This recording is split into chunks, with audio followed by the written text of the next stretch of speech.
You wake before the first tray rattles, and before the courtyard swallows draw their slow circles over the roofline. The hall keeps last night's cool the way a careful host keeps a confidence. Stone holds the dark. Timber beams hold the faded sweetness of old smoke.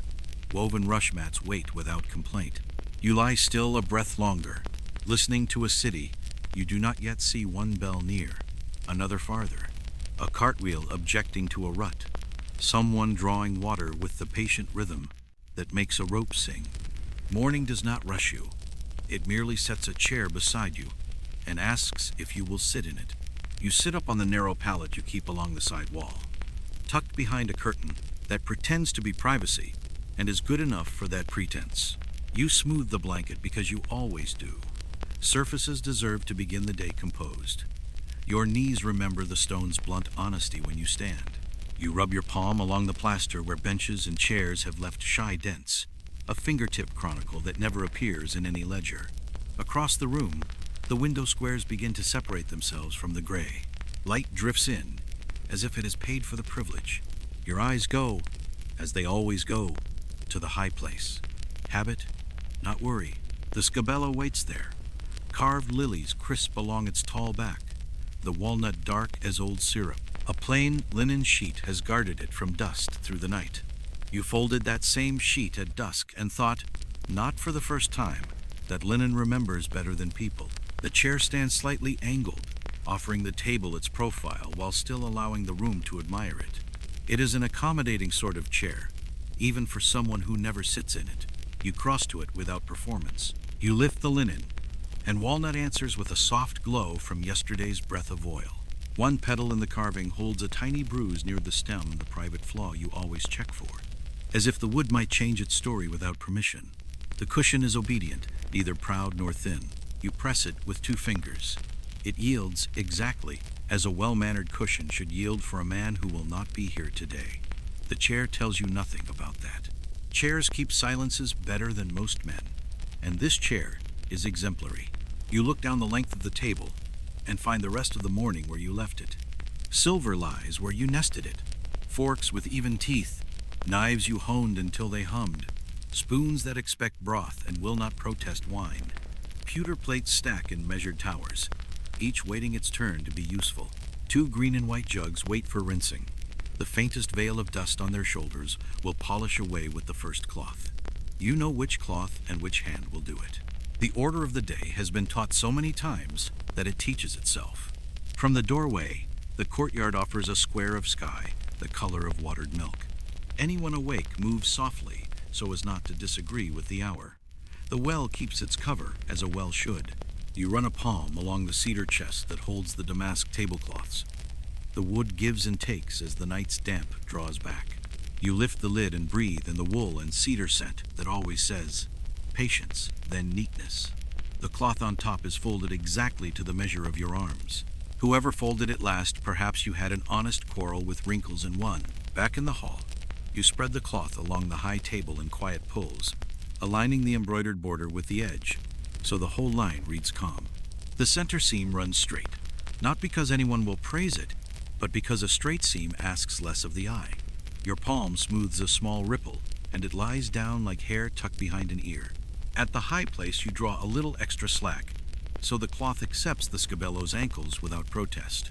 Cloth appreciates courtesies, and pays you back by behaving. Another bell joins the first. A third wonders whether to speak, and then does.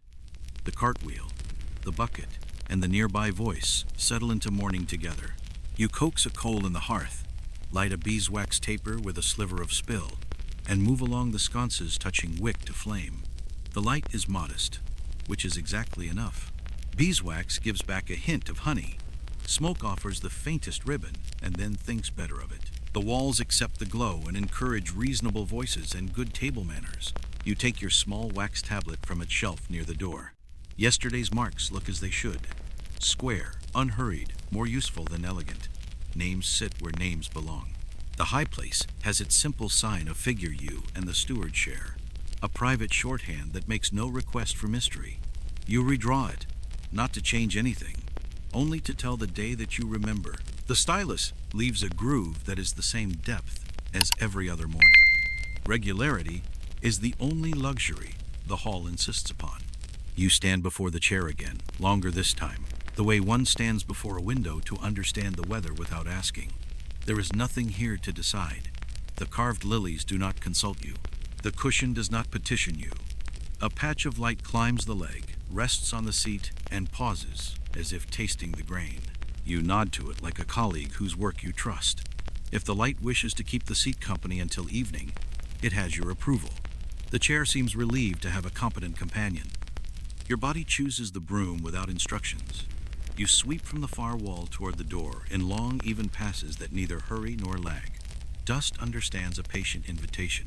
Breadcrumbs from last night's small gathering learn the path the bristles prefer. They obey because you give them an orderly destination. The broom whispers. The hall replies by remaining the hall. Nothing demands improvement.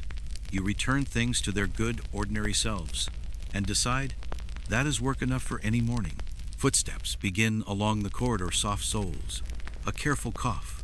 Someone remembering to carry a tray with 2 hands. You have already finished nothing dramatic. You have lifted a cloth, smoothed the seam, lit a taper, made a mark, and regarded a chair prepared for a man who is somewhere else. The room looks as though it decided to be ready by itself. The air has given back the night. The high place is prepared. The empty seat keeps company with the morning, with the same composure it kept with the dark. You step aside so the day can enter politely and find everything waiting, including absence in its proper place. The steward arrives the way good news should arrive quietly, with clean hands and the right tool. He pauses by the threshold to let the day smooth his edges, then crosses the hall with the careful gravity of a man transporting nothing more dangerous than certainty. In his palms rests the wax tablet, framed in plain wood, its dark surface faintly ridged from 100 small corrections. He inclines his head toward the high place, toward you, and toward the table. In that order, as if greeting 3 opinions he expects to agree. You take the tablet because you are the one who writes what happens to chairs before chairs admit it. The wax holds yesterday's scratches, a thin geography of names and lines. The stylus lies in its groove, the point sharp enough to make a promise, the blunt end polished by years of gentle erasure. Beeswax from the sconces has drifted to it in some former hour. When you lift the stylus, your fingers come away lightly scented, as if the instrument remembered a candle too fondly. The steward produces a small strip of smooth bone, the little spatula for smoothing mistakes, and sets it near your wrist with a conspirator's care. You stand where the light falls best, beside the first candelabrum that will be lit in evening. Even in morning, that corner knows it is special. The stone beneath seems cleaner, the air a fraction warmer. The plan for the hall is already there in your hand. You do not reinvent anything. You simply listen to the wax and make the room's intentions legible. At the top, a long rectangle, the high table. Below it, 3 shorter lines, each meaning a row that will argue amiably with its neighbors. Between them, lanes for feet and trays, and the small statecraft of passing salt. You mark the high place first, because certainty prefers to be courted early. The Duke's sign your private shorthand, not a crest, not a title, just a modest figure that behaves itself, goes to the head of the line where the candles burn brightest. Your hand does not hesitate. The scabella will sit just inside the warm spill of flame, not so close that heat becomes a complaint, not so far that shadow pretends to rank. The stylus sinks a patient groove. Brightness belongs to the absent as much as to the present, and a seat that is never sat in still enjoys light. Around that mark you place 2 discrete initials, the ones that always flank the high place, people whose tact does their speaking for them. You leave a slender margin. Respect looks a great deal like empty space. Along the length of the table you set families in their customary order. The wool merchant with the bell-pull laugh near the center where he can waste no time reaching for dishes. The dyer whose palms remember indigo, set safely away from the white damask. The apothecary with patient wrists, near enough to the door to answer discreet questions about stomachs. The steward murmurs a name now and again, and you answer with a tap of the stylus, the smallest of nods to show that sound has become line. Names gather like well-behaved guests. You scratch the sign for the musician's corner, though they will ignore it and slide 3 steps left to where echoes flatter them. You indicate a place for a page with the water ewer, and another for the boy who learns the difference between attending and fidgeting. You draw two fine slashes to indicate the path of the serving course, the long walk that begins at the kitchen's mouth and ends, repeatedly, with a plate finding itself understood. Now and again you reverse the stylus and smooth a word no one will miss. The bone spatula whispers across the wax, taking pride in silence. You redraw a mark a finger width to the right, so that two old rivals will be separated by a bowl of olives large enough to mediate. The steward says nothing about rivals. He watches your correction the way a tree watches weather, interested, unsurprised, entirely committed to staying upright. He breathes more easily once the olives appear on your plan. Olives are famously impartial. At the lower tables, you make small accommodations that will be praised as foresight later. A widow who dislikes drafts sits where the wall warms after noon. A young man whose shoes complain on stone takes a place on the woven mats, so his step will sound like patience instead of anxiety. Two cousins who shout cheerfully at the same time are placed opposite the carver, who carves faster when entertained. None of this will be noticed. All of it will be felt. The tablet does not mind being thanked in silence. You draw the candelabra tiny circles along the high table's spine, more for your eye than anyone's. There is a rhythm to flame, and you space them so that light will knit the linen into one untroubled field. At the head, 3 candles make a small crown of calm. You press the stylus point into each tiny circle just once, a pleasing puncture, as if the wax itself were taking a breath. Brightest for the high place, because light behaves better when it knows where to stand. A footman appears with fresh kindling for the kitchen fire, and pauses to watch the ritual he pretends not to understand. He sees only scratches. You see plates delivered on time, voices that do not collide, a chair that keeps its dignity without assistance. The steward, who has learned to translate your lines into trays and timings, asks, "The sign remains?" You tilt the tablet so he can admire the mark that refuses to wander. "It remains," you say, "because absence travels without moving." You redraw the doorways with care, long narrow breaks in the plan, and add a tiny square for the water basin where hands become less interesting. You indicate the niches where spare salt sits, because salt resents being hunted, and where the wine jugs wait, because wine enjoys anticipation. You add a neat cross where a chair tends to wobble, and write a memory beside it, 2 small lines, to remind yourself to check the peg before the second course. Chairs misbehave only when they believe the room is not paying attention. Now the tablet looks like a small city with nothing to prove. You angle it so the morning light skims the grooves, and every name seems to rise a breath from the wax. The steward leans in and counts, not to doubt you, only to let himself be soothed by arithmetic. You hand him the stylus, and he adds one thing, a slanted mark near the door, indicating a basket for cloaks if rain grows tiresome. He returns the stylus, pleased to have collaborated with reason. You take the bone and smooth the tablet's empty margin, a simple, slow pass that tells the morning it has been acknowledged. Beneath your thumb, the wax warms and grows receptive. You remember, not for the first time, how agreeable it is to work in a material that forgives in full. Parchment keeps grudges. Wax merely forgets on request. You turn the tablet and copy the plan on the second leaf in small, neat duplicates, because nothing thrives on uniqueness the way a good plan does on its twin. When you finish, the hall has not changed at all, and yet it has accepted the day's intentions. The high place is still only a chair bathed in future candlelight, the mark at its head a quiet insistence. You give the tablet back to the steward. He cradles it the way a baker cradles a proofed loaf, conscious that shape has been persuaded to hold. He will hang it on its hook near the door, where every useful thing becomes invisible by doing its job. You take the stylus one more time and, at the very edge of the wax, make a tiny dot that means seen and settled. It is a private habit, a punctuation you invented to end conversations with rooms. The dot winks in the light and disappears into darkness depending on how you tilt the tablet. Good.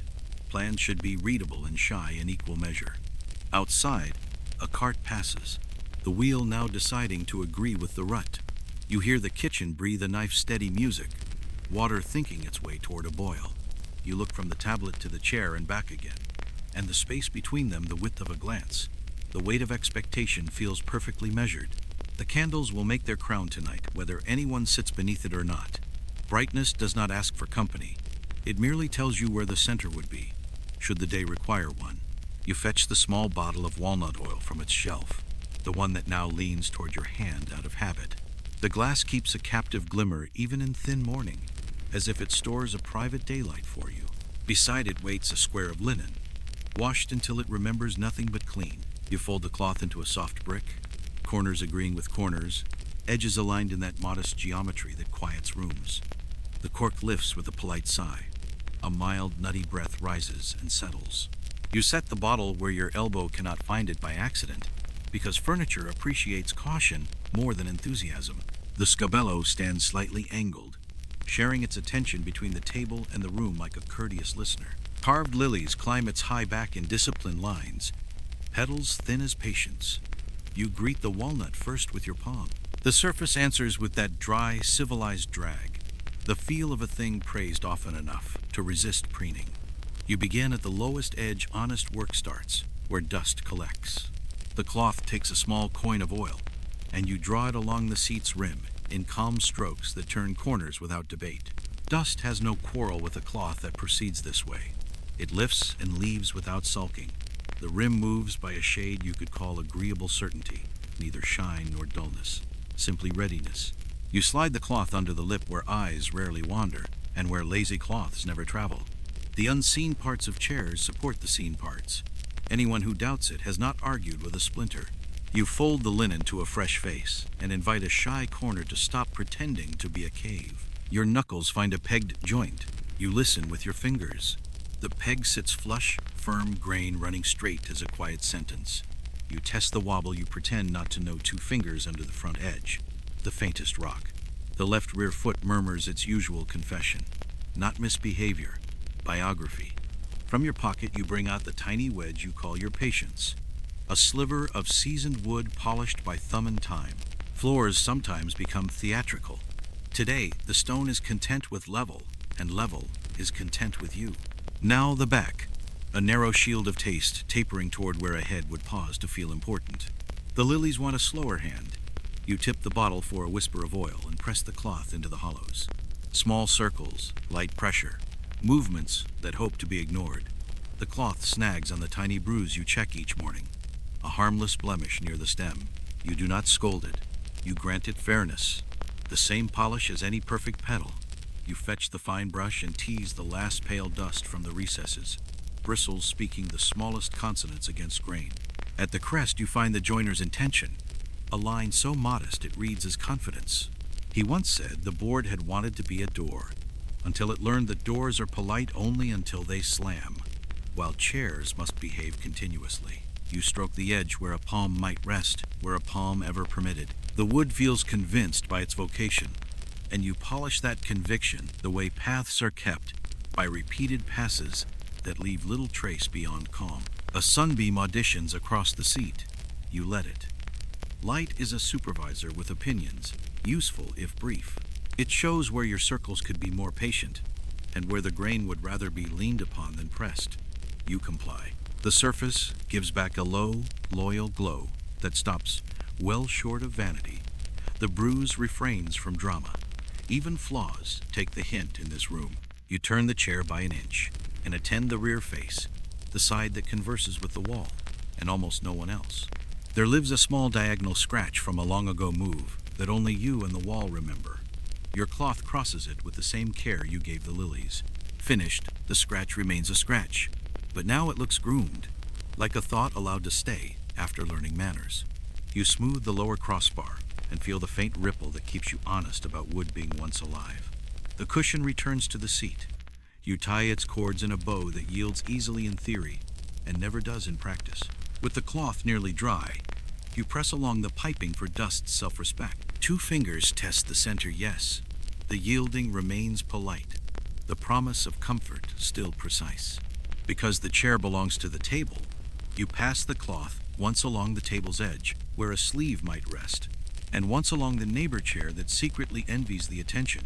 Envy is soothed by inclusion, even when inclusion is mostly symbolic. You trim a stray thread with small scissors that specialize in trivial heroism, and fold the linen smaller, as if it too has completed its argument.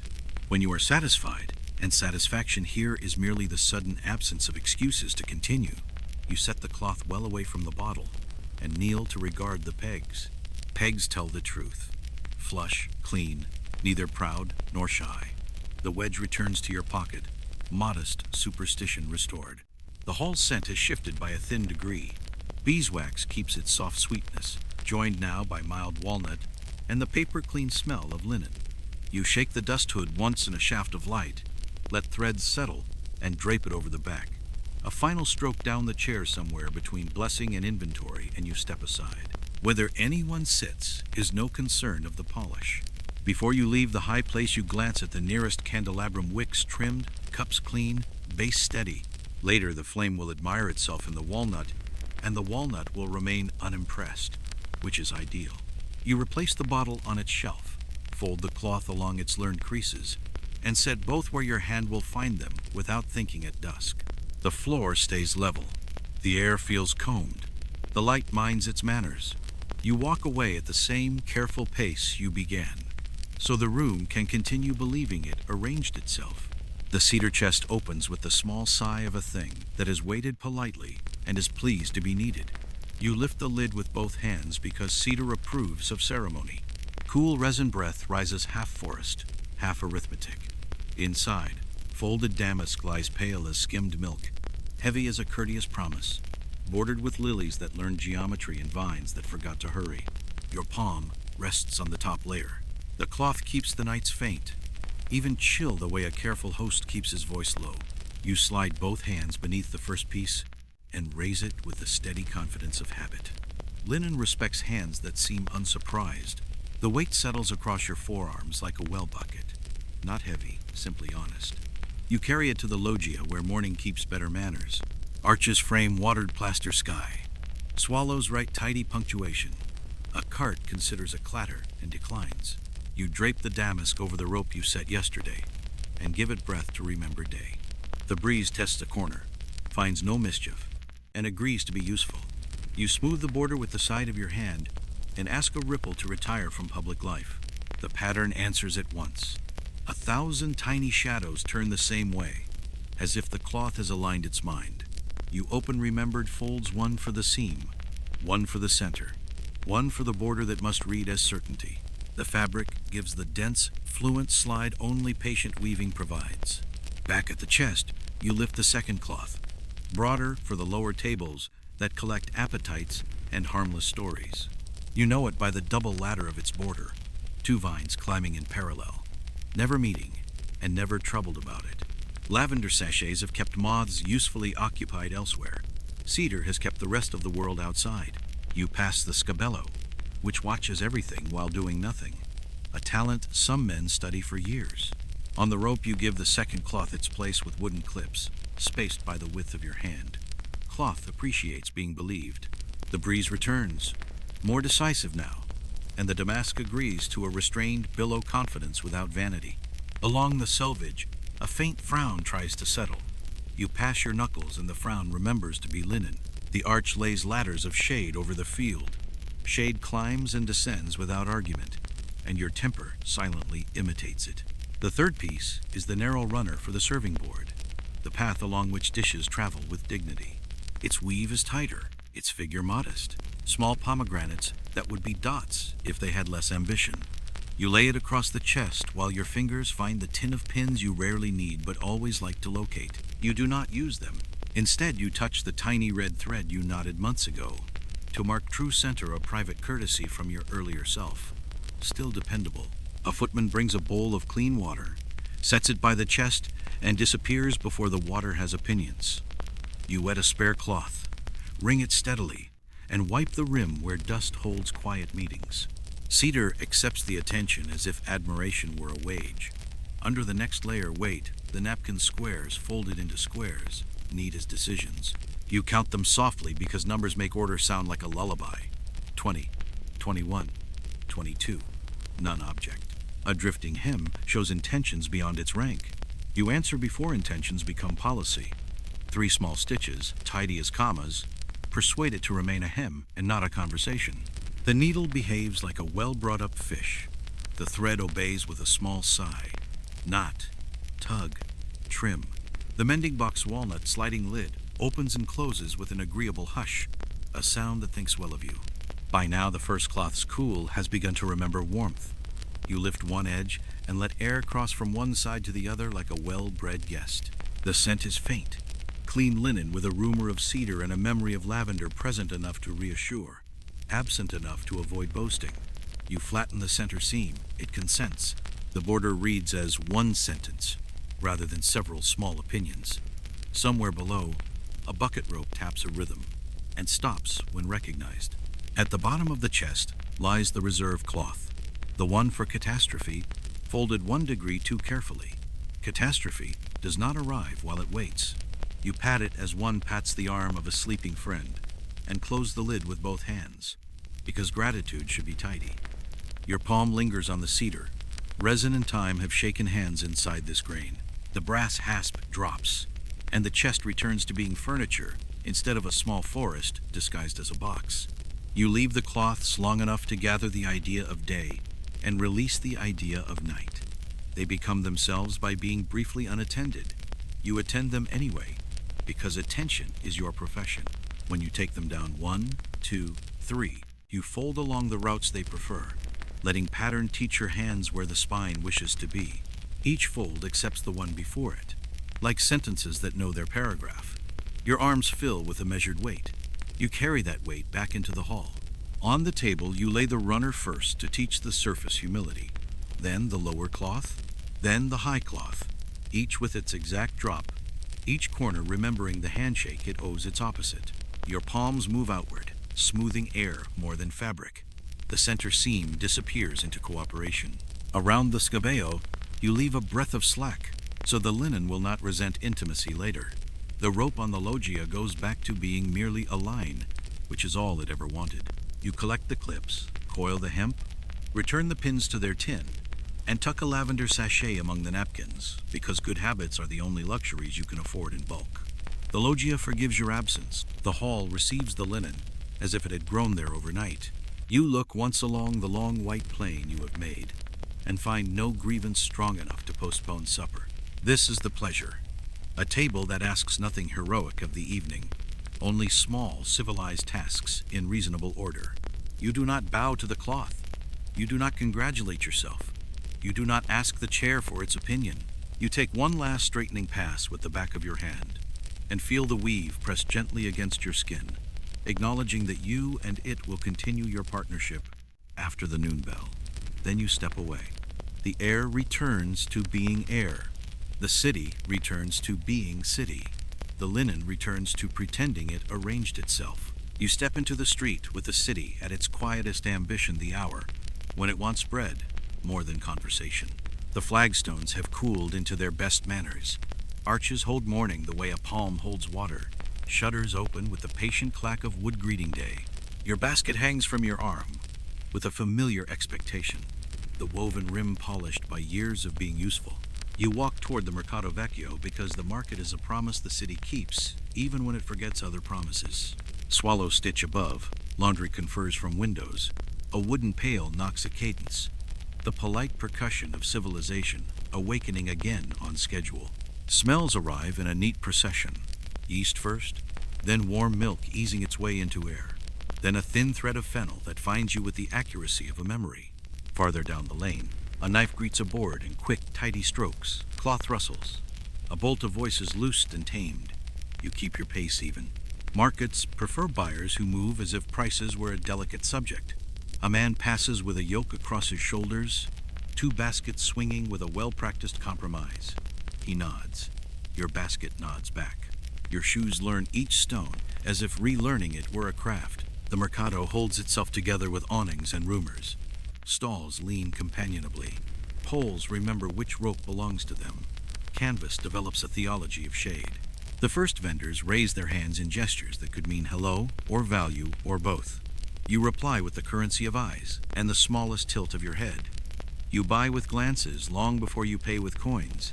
Your usual seller of greens has already arranged leaves in mounds that pretend to be hills. He likes a miniature landscape, and you let him have it. Cabbage sits like a sober clerk. Lettuces lounge like saints on their day off. Fennel stands at parade rest, fronds tasseling the air. You begin with fennel because fennel has already begun with you. You lift a bulb and weigh it in your palm. Its skin is the faintest gloss, a disciplined sheen, and the cold is still inside it. The vendor watches your wrist. You watch the bulb. The morning watches both of you. You press gently with a thumb, solid, agreeable. No flattery. You take 4. And he makes a remark about soup that is not advice, so much as a compliment to your evident intentions. You set them in the basket with the fronds aligned, because fronds dislike disarray, and will make that known later if disregarded. Pears next. The fruit woman has the good ones kept back, visible to anyone who knows where not to look. You ask with a pause. She answers with a layered silence, and then reveals them in a lined basket at her feet.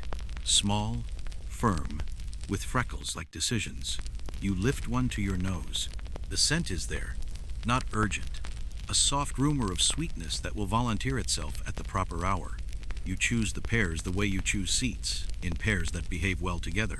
She brings out her brass-weight serious little moons and sets them on the scale with the satisfaction of a person who appreciates cooperation from metal. The pans balance. The pears agree to be a pound and then one more that no one mentions. Across the aisle, the cheese man is pretending not to be proud of a wheel that wants to be a sermon. You do not need cheese, and therefore, you buy a slice, because assets should be diversified, and pride should be rewarded in small, edible ways. He trims it with a string, hands it with paper that does not argue with oil, and recommends patience. You promise patience. The promise is unnecessary. Patience is your trade.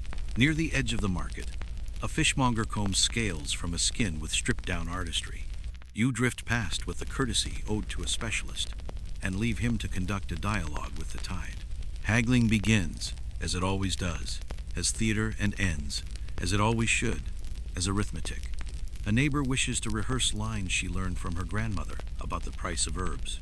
The herb seller, trained by the same grandmother in a different household, responds with numbers that bow to tradition. They decline each other's offers with the affection of old friends who have agreed on the ending since childhood.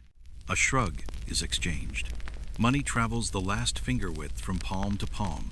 The herbs, who have no part in these ceremonies, simply smell like themselves. You buy a small bunch of parsley, because parsley is a good listener. You prefer the vegetable man whose apron never seems to have taken offense. He replaces a tired leaf at the edge of a pile with a fresher one, and does not look at his own hands, which means he can be trusted. You request greens enough to pretend that everyone at the table will behave modestly. He understands that modesty is seasonal, but prices it reasonably all the same. He weighs, you watch. The pans decide, you nod. The numbers behave. From time to time, a child runs past with a heel of bread, and no arguments. A dog explains the laws of crumbs. A fly inspects philosophy, and adopts none of it.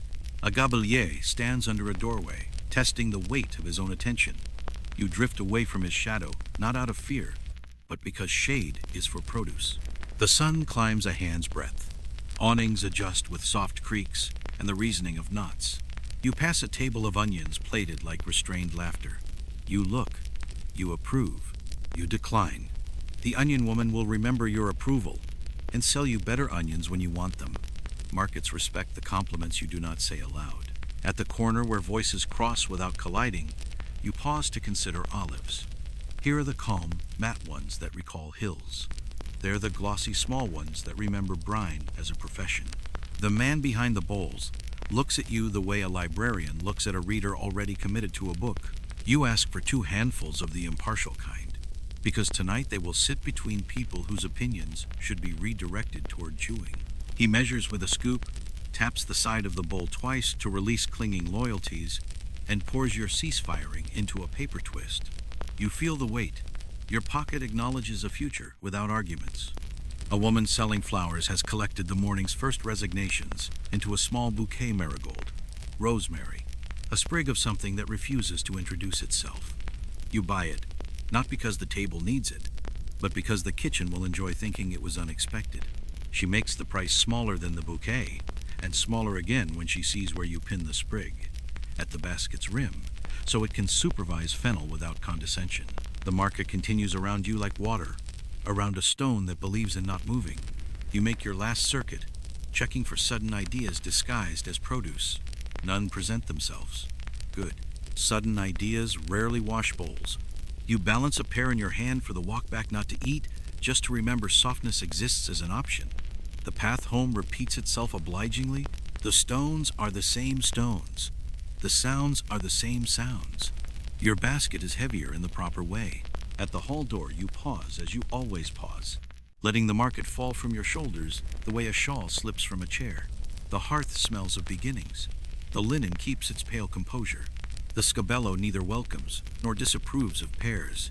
You set the fennel in a shallow pan of water so fronds can busy themselves with looking refreshed.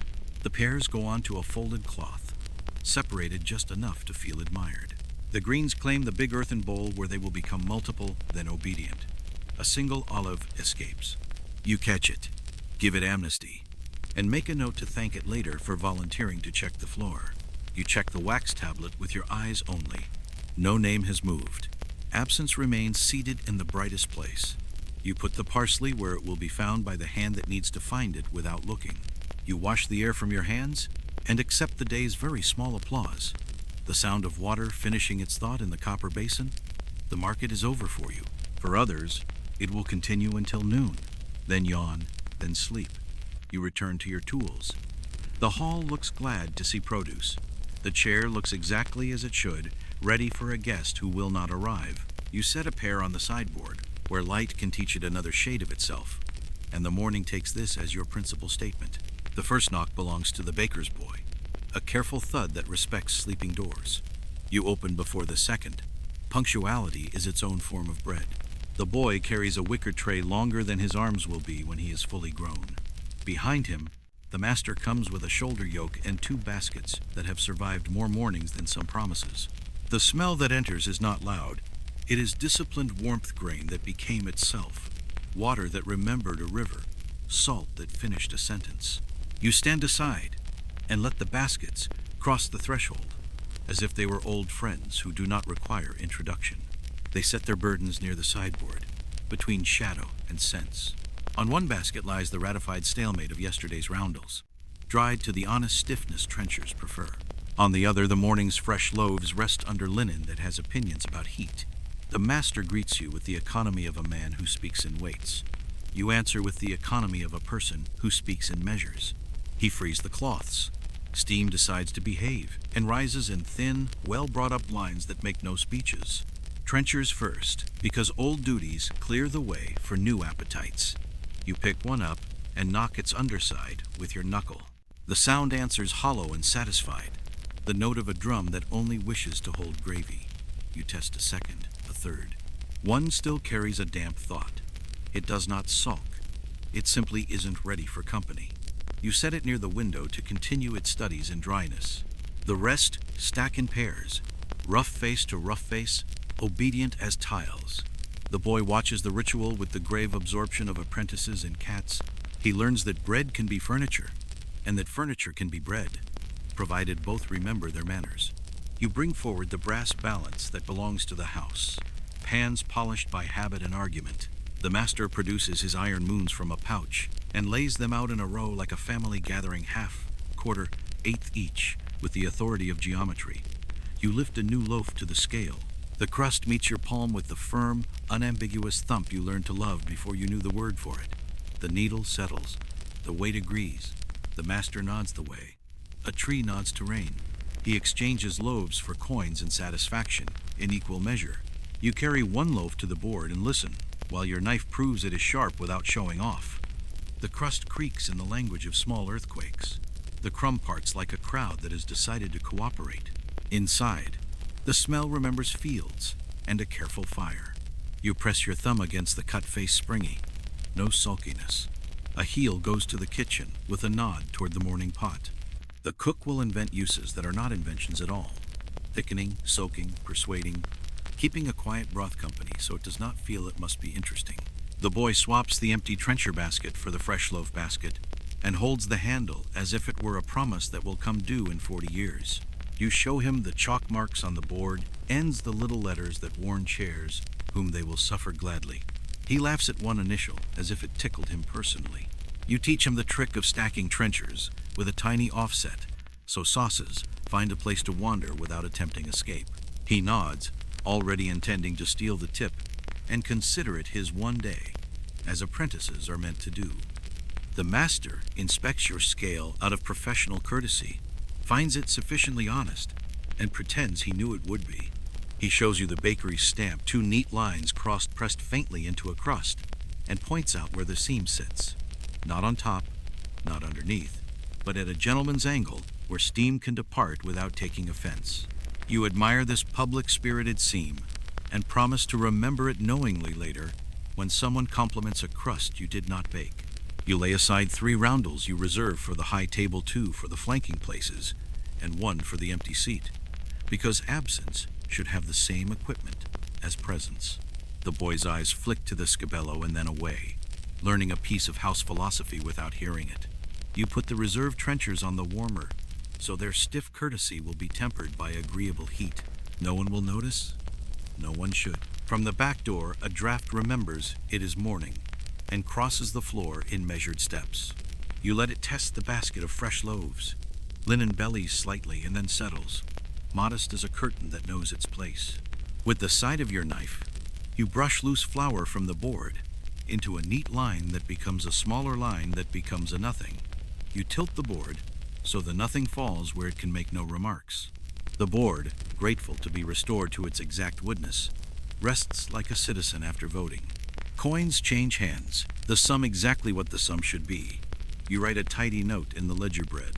Sufficient, trenchers, adequate, scale, behaved. The master enjoys this phrasing and suggests you add, boy promising. You add it. He pretends to scowl. The boy pretends to ignore pride and succeeds badly. They lift the yoke and the empty basket and depart to continue providing civilization with proof that it still eats. Alone with the bread, you perform the quiet choreography of storage. 2 loaves into the cupboard with a bowl of salt to discourage adventurous damp. 1 on the sideboard under a dome that will make it feel important without altering its character. 1 near the cutting board for the staff's midday negotiations with hunger. You wrap the reserved loaves in a thin cloth so they will not confuse glow with heat. The cloth receives a pinch of rosemary because rosemary believes in memory, and you prefer bread that remembers to be bread. Before you close the cupboard, you pause to praise the practical beauty of hinges that do not comment on their virtue. The latch agrees and declines to rattle. On the table, you test a trencher with a spoonful of water, no seepage, admirable restraint. You scratch a discreet cross on its underside, a private sign that it has passed its examination and may be trusted near sauce. The test spoon returns to its nail like a goose to the proper pond and appears smug in a wholesome way. A small flock of crumbs gathers at the board's edge. You shepherd them with the flat of your hand toward the bowl reserved for crumbs, where yesterday's company has been discussing stuffing in low voices. You add today's participants. The conversation becomes populous and wise. Crumbs are democracy conducted by bread. You let them govern themselves and promise to consult them later. You glance, because you always glance, at the scabello. The chair offers no opinion on crumb policy. Light has climbed it another thumb's breadth, polishing the curve of the seat with the meticulous neutrality only daylight achieves. You place a trencher on the high table before the chair, as if punctuality itself were a guest, and let it sit there cooling into readiness. A fine dusting of flour reads in the light like the faintest frost. You do not brush it away. Flour enjoys a brief reputation for beauty, and should have its moment. When the last scratches have been smoothed from wood and the last rope of steam has resigned from a crust, the room feels sound. Bread quiets rooms by explaining tomorrow in simple terms. There will be slices. There will be silence. There will be knives that behave. You coil the spare linen, hang the scale, slide the ledger back to its shelf where arithmetic sleeps, and wash your hands in water that is cooled to the correct indifference. The smell remains a thin, courteous warmth that does not boast in any direction, and therefore deserves to stay. Then you sit for the length of a single breath on the edge of a bench that has never expected thanks. You listen to the crusts finishing their slow, crackling conversation with air. When they fall silent, you rise. The table waits. The seat waits. The day proceeds with the composure of dough that has learned to rise without making speeches. You open the spice drawer the way one might greet a minor official respectfully, without fuss, aware that coins and courtesy are both involved. The drawer rides out on quiet wooden runners, revealing its small republic, stoppered jars, folded parchment twists, a cinnamon quill that insists on reclining diagonally because it believes itself to be a landmark. Your fingers hover over glass and paper, as if choosing which story to reread. The room holds its breath a civilized amount, the way a hall should when negotiations with aroma are about to begin. Saffron first, because vanity should be handled before it becomes policy. You lift the little horn box with its bone pin and feel the lightness that has cost more than heavier things. Inside, threads like patient embers tangle together, neither flame nor ash. A harvest of sun reduced to syllables. You lean them onto a folded scrap of parchment 6, 8, 10, then add 2, because discipline deserves a cushion. The threads fall with the sound of almost nothing, which is the sound expensive things prefer. You tilt them into a small cup and warm a spoonful of water nearby until it learns to think about heat without commenting on it. When you pour, the threads stretch, loosen, and begin to teach the water a brighter language. The mortar waits on its shelf like a short, sensible boulder. Marble, cool, with a rim your palm knows better than it knows some acquaintances. You set it on the board, and the board accepts its weight without complaint. The pestle, polished by years of circles that never grow bored of being circles, fits your hand with the right indifference. Cinnamon next. You break a length from the quill, a crisp snap that could pass for approval. The fragments go into the bowl, and you let the pestle find its patient orbit, bruising, not pulverizing. Cinnamon prefers persuasion to victory. Sound develops, a soft, gravelly hush, as if sand had learned table manners. The scent rises only a fraction at first. Spices believe in moderation as an entrance strategy. You keep the rhythm, steady, elbows composed, wrist untheatrical, until the pieces become irregular dust and agree to be mixed with themselves. Between turns, you lift the pestle and watch tiny curls settle, their shadows making the work look more complicated than it is. You tip your head toward the hearth, and the hearth nods, content to offer warmth without opinion. Peppercorns request their turn by existing. You oblige with a small handful, listening to them clatter like polite black marbles. Pepper is not dignified, it is honest. The pestle enjoys pepper the way a wheel enjoys distance. The first light crush offers a smell that remembers ships and packing straw, and the impatience of men counting barrels. You crush a little more, then stop before the vigor becomes impolite. Pepper's job is to wake without scolding. You pinched a bit between finger and thumb a test sneeze, considers its options and declines. You reach for ginger, dry and pale, kept in a jar that has acquired the thin bloom of sugar's good behavior. A slice meets the mortar. You coax it until it remembers warmth better than it remembers toughness. Nutmeg watches from its wooden box like a small, serious planet. You show the grater to it, and the nutmeg, appreciating ceremony, offers a few fragrant snowflakes to common cause. Cloves you count as though they were beads 4 only. 5 if you like living among whispers. Cloves can become sermons if left alone with ambition. You do not let them. The saffron infusion has become a narrow sunrise in a cup. You stir it with the back of the spoon because the front has opinions. The water wavers toward gold and then commits.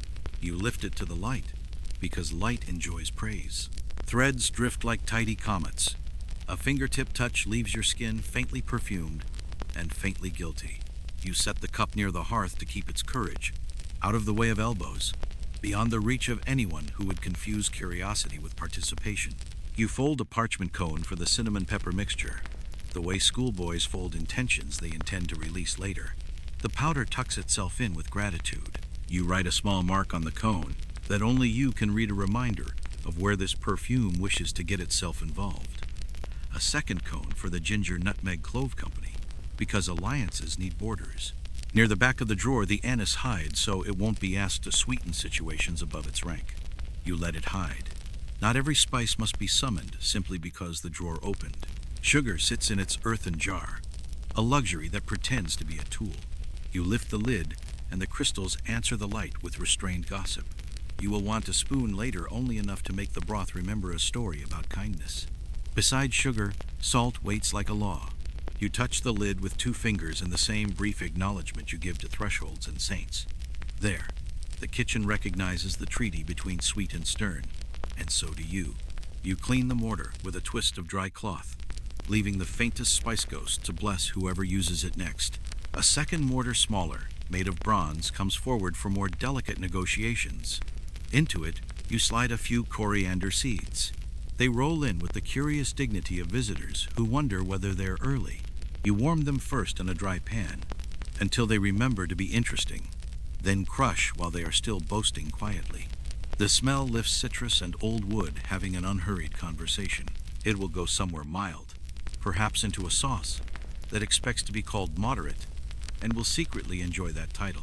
Now the room acquires its patent, a polite importance that suggests decisions have been made by competent people, and no one need be consulted further. Cinnamon speaks without interrupting. Pepper clears a space for thought. Saffron holds a lamp under the day.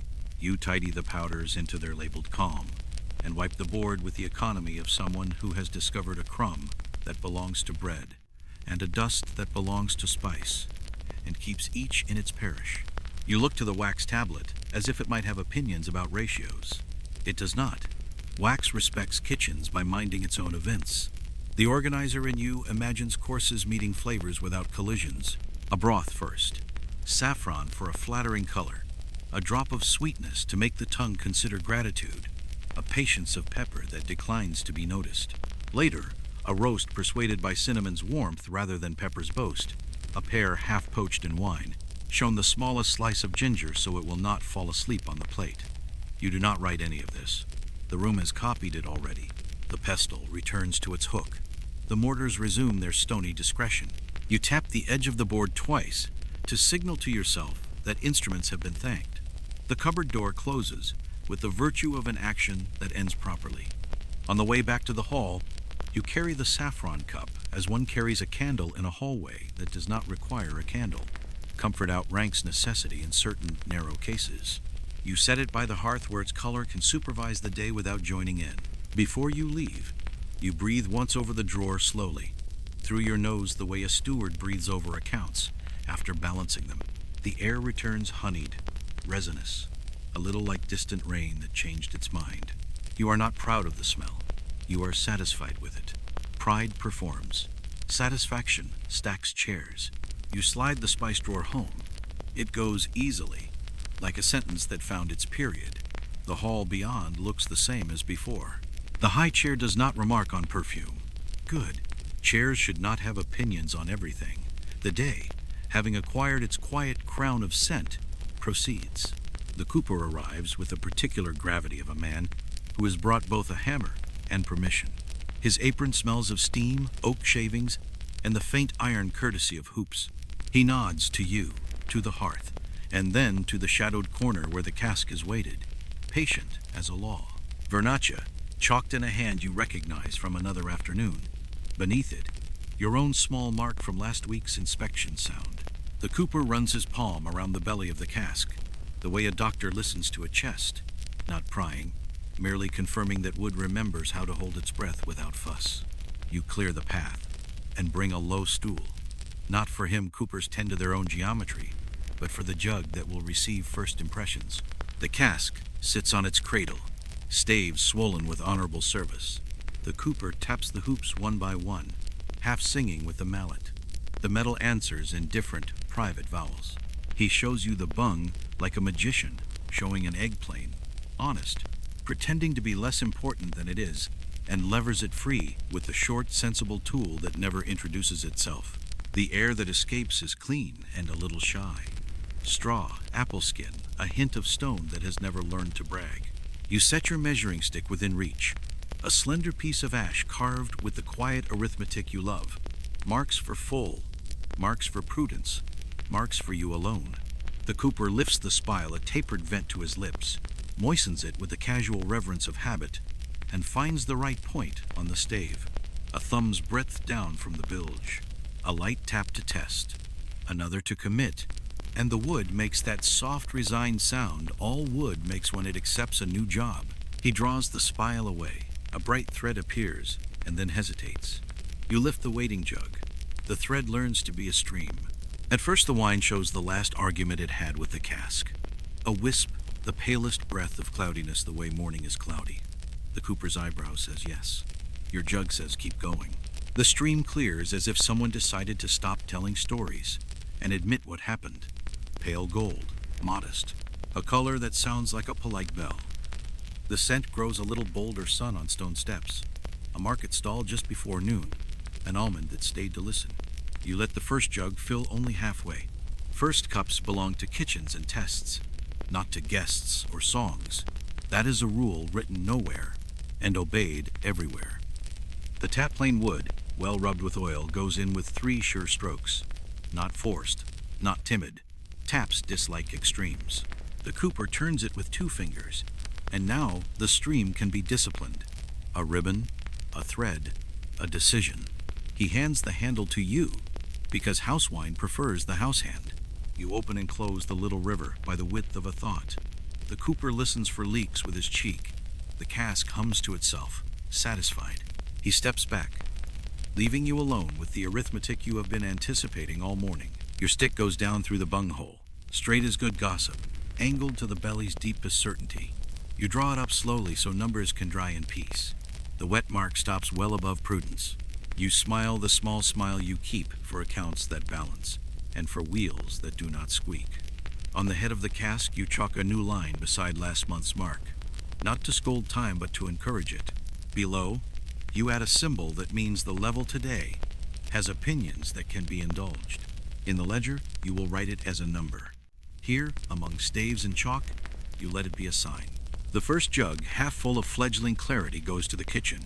You taste with the blunt honesty of a steward, a fingertip at the lip, then the smallest sip from the edge of a clean spoon. Fresh, neat, not too forward. The ghost of almond bows and retires. The finish is stone becoming water. You nod toward the hearth and its little pot of saffron color. The two will shake hands later, briefly, with mutual restraint. You set a second jug beneath the tap, open the wooden throat a finger width more, and watch the stream find its lane. Wine learns quickly when taught without drama. The cooper cleans his tool with a strip of linen, as if it were a story he hopes to tell again. He inspects the hoop ends once more, tapping here and there where even water could not find a way, and seems pleased to be unnecessary. In the corner, shaving curls light as pale birds rally around his boots. He gathers a handful and offers them to your fire. The hearth accepts the gift, and the room answers with the contented murmur of small flames eating clean food. Jug 2 fills, then 3, then a little pitcher for the musicians who play better when reminded that life is not an argument. Each vessel receives its portion without calling attention to itself. You dip a clean ladle into jug 2, let a drop fall into a saucer to test clarity against white linen. No sulk, no sediment, only a patient gleam. You write a chalk number on the wall above the shelf, where the jugs will wait a private semaphore that will turn back into ink when you have time to sit with the ledger and its honest columns. Now the tap closes. The wine accepts its brief confinement without complaint. You fit the bung back, wipe the head of the cask with a cloth dampened by habit, and comb the dust where you moved a foot too eagerly. On the far side of the belly, a bead where wood meets wood glitters like a thought, considering unhelpfulness. You touch it with a finger. The bead decides to remain a bead. You look at the cooper. He shakes his head once nothing and points to the hoop that keeps that thought polite. Your breath finds its ordinary rhythm again. Because you like clean ends, you measure once more. The stick comes up wet a thumb below your fresh mark which you have drawn off. What remains to be drawn? The calm of a number that agrees with itself. You chalk a second sign. Today's share gone to reason. Tomorrow's awaiting instruction. The cooper approves with the silence of a man who enjoys seeing someone else love numbers correctly. He shoulders his tools and inclines his head to the cask as if to a colleague. The cask continues its long, unhurried work of being useful. You carry the first jug back to the kitchen, where the cook tips a spoon into it and says, "That will flatter broth into speaking a little." You deliver a smaller vessel to the sideboard for later. when someone will discover that conversation benefits from a mouthful of stone made friendly. The remaining jugs settle in the cool, their corks breathing politely under linen caps. You make a neat note vernaccia, tapped on the feast of nothing in particular, flavor, cooperative, and slide the note between ledger leaves so it will not forget its appointment with ink. Back in the hall, you wipe the tap's lip, fold the cloth, and hang it on its peg where such cloths go to become indistinguishable in virtue. You look at the scabello not for approval, but to confirm that the world still contains furniture that minds its own business. Light has crept higher on the chair's leg, paused on the seat as if to rest, and started for the back. You consider how the pale wine will look tonight, in cups under beeswax flames, quiet gold under quiet gold, and feel the rare satisfaction of harmony that does not require anyone to notice it. The cooper's mallet thumps twice at the door in farewell. You answer with the door's latch and a nod. The air left behind contains a thin braid of scents: oak, stone, saffron dreaming of work, the civilized breath of bread. Numbers line up in your mind and stand at attention.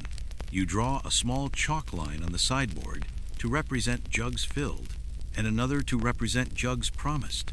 When the chalk dust settles, the hall has accepted its portion of order for the hour. The cask, having been persuaded to speak a little, returns to its long, prudent silence. You put the measuring stick back on its hook. It knows where to wait. They arrive in the courtyard at the hour when shade still belongs to the arches and not yet to the lemon trees. 3 players, 4 cases, 1 bundle of stands tied with a ribbon that has survived more performances than most years. They greet you with small bows and smaller jokes, the sort men make before deciding whether to be solemn. Their shoes dust the brick with evenly spaced scuffs that read like tidy notation. A boy follows with a stool, and the confidence of someone who believes stools outrank kings. You nod them to the long side of the square, where sound behaves if asked the right way. They open cases with the reverence of cooks lifting pot lids, a trumpet with its bell politely polished, a shawm whose reed smells faintly of patience and swamps, and a hand drum with a skin that has learned to forgive weather. The shawm reed takes a moment to explain itself to its owner. He listens with the respectful disbelief of a man consulting an older cousin. The drummer tightens a lacing with 2 decisive tugs and a third for manners. A small tuning begins, the trumpet tasting notes like sips, the shawm building a thin ladder of tone, the drum offering a heartbeat, and then withdrawing so no one thinks it is in charge. You stand where the door to the hall opens and closes, and count quietly to the rhythm the servers will keep. 8 steps from kitchen to threshold, 1 pivot, a glide along the wall, 3 small pauses for the courtesies trays require. You clap once to attract attention without injuring it. Play me the greeting, you say, and the trumpet lifts his bell a degree less than pride would suggest. The shawm leans toward a long note that would like to be an argument. The drummer raises his hand and remembers to be a gentleman. The first fanfare arrives square and upright, like a capable Uncle 3 notes, then 2, then a flourish that believes in itself. It bounces from brick to arch, takes 1 step toward the well, and returns obediently. You walk the path the servants will walk while they play. At the 7th step, your ear registers a swell that will turn heads at the high table. Heads should not turn during soup. You hold up your palm, and all 3 stop, as if sound itself had learned to bow. Again you say, but softer, and point your surprise toward the fig tree, not the door. The trumpet lowers his bell to aim at leaves. The shawm turns his reed slightly toward the bricks. The new fanfare emerges with the same bones, but the air wears it differently linen rather than brocade. Better. You imagine bowls moving, spoons touching wood, the small diplomacy of the first course making acquaintances with mouths. Music must behave as the 4th servant, present, prompt, and easily mistaken for silence. You pace it again. 8 steps, a pivot, 3 pauses. Slower on the flourish, you add, so the glide along the wall will not feel hurried. The drummer discovers a sound with his fingertips, not the stick, a soft tum that agrees with footsteps, without imitating them. The trumpet sheds a little brass from his tone until it resembles sunlight under an awning. The shawm rounds the edges of his notes, as if smoothing a wrinkle from a cuff. The arch sends the sound back in gentler clothing. Between courses, you say, only the corners. They look at you as if you have deduced something admirable. You point to the arcs where sound pools and instruct the trumpet to step 2 bricks inward for the second course, so that applause, such as it will be, lands in the middle of the room rather than on the linen. The drummer learns the bench he will tap with the heel of his hand, a wood whisper that can pass for the polite opinion of furniture. The sham agrees to a descending turn that resembles a nod. You time them against the kitchen door. It opens and shuts as the cook tests a pot's temper. On that hinge, you tell them, begin. On the ladle's second tap, finish. They try it, and the courtyard, the door, and the drum fall into a conversational triangle that does not exclude bowls. You make a small circle in the air to shorten the last flourish by 1 leaf's width. The trumpet obeys, looking both relieved and proud to be relieved. A neighbor appears at the far arch with a basket of peaches and the kind of curiosity that pays in fruit. She lingers while the sham proves it can whisper. The basket nods in time. You accept a peach for later and instruct the drummer to keep the beat not with sticks but with the flat of his hand. The sound he finds is the sound of distant footsteps that never arrive. The trumpet practices pointing toward the fig again. The fig behaves as if flattered, but not convinced. You bring out 3 small cups and pour them each a finger of vernaccia, not a reward, a calibration. They sip. The trumpet admits the wine has notes of walls and stone. The sham says nothing, which is praise. You tilt your cup toward the arch as if toasting geometry. They understand that the room is already the 4th player, and that their job is to keep from arguing with it. The drummer runs his palm along drum skin the way a miller runs a hand along flour, measuring fine. Now the melody that will usher roasted things. Not a march, not an announcement, merely an encouragement to chew. You hum it without apology. The sham translates your hum into 3 steps down, and 1 small ornament that resembles a smile, almost remembered. The trumpet answers an octave above with good manners. The drum finds a pattern that could be the conversation 2 spoons have when stacked. You test it under the arch. The notes cross overhead like polite birds changing perches. Nothing falls on the table that should fall into a mouth. Quieter.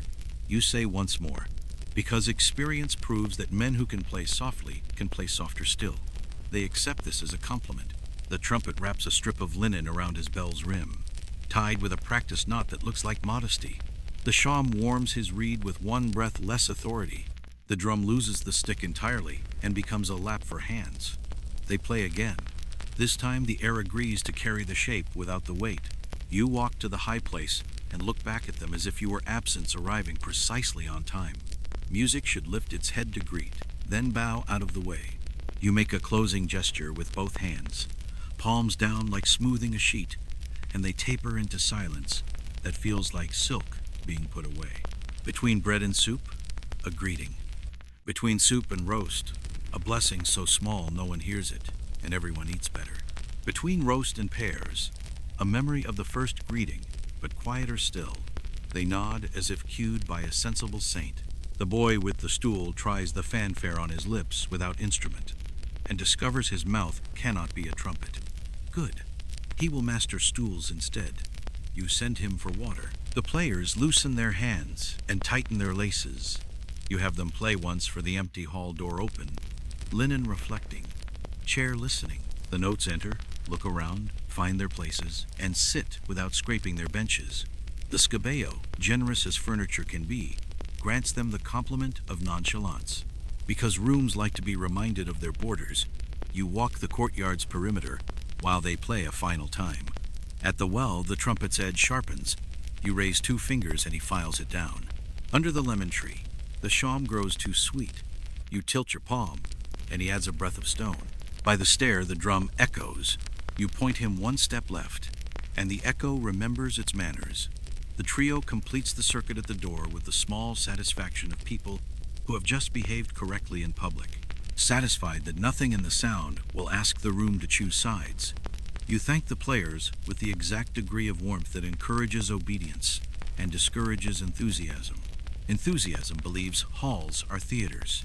Obedience knows halls are rooms where eating happens. You pay them half now and half tonight, because money, like music, behaves best in measured portions. They pack their instruments the way a librarian closes a book that will be read again before dusk. When they have gone, the courtyard resumes its earlier opinions. Bees hold committee over time. A linen towel lifts and settles on the line. Somewhere inside, the cook laughs once at a pot and wins.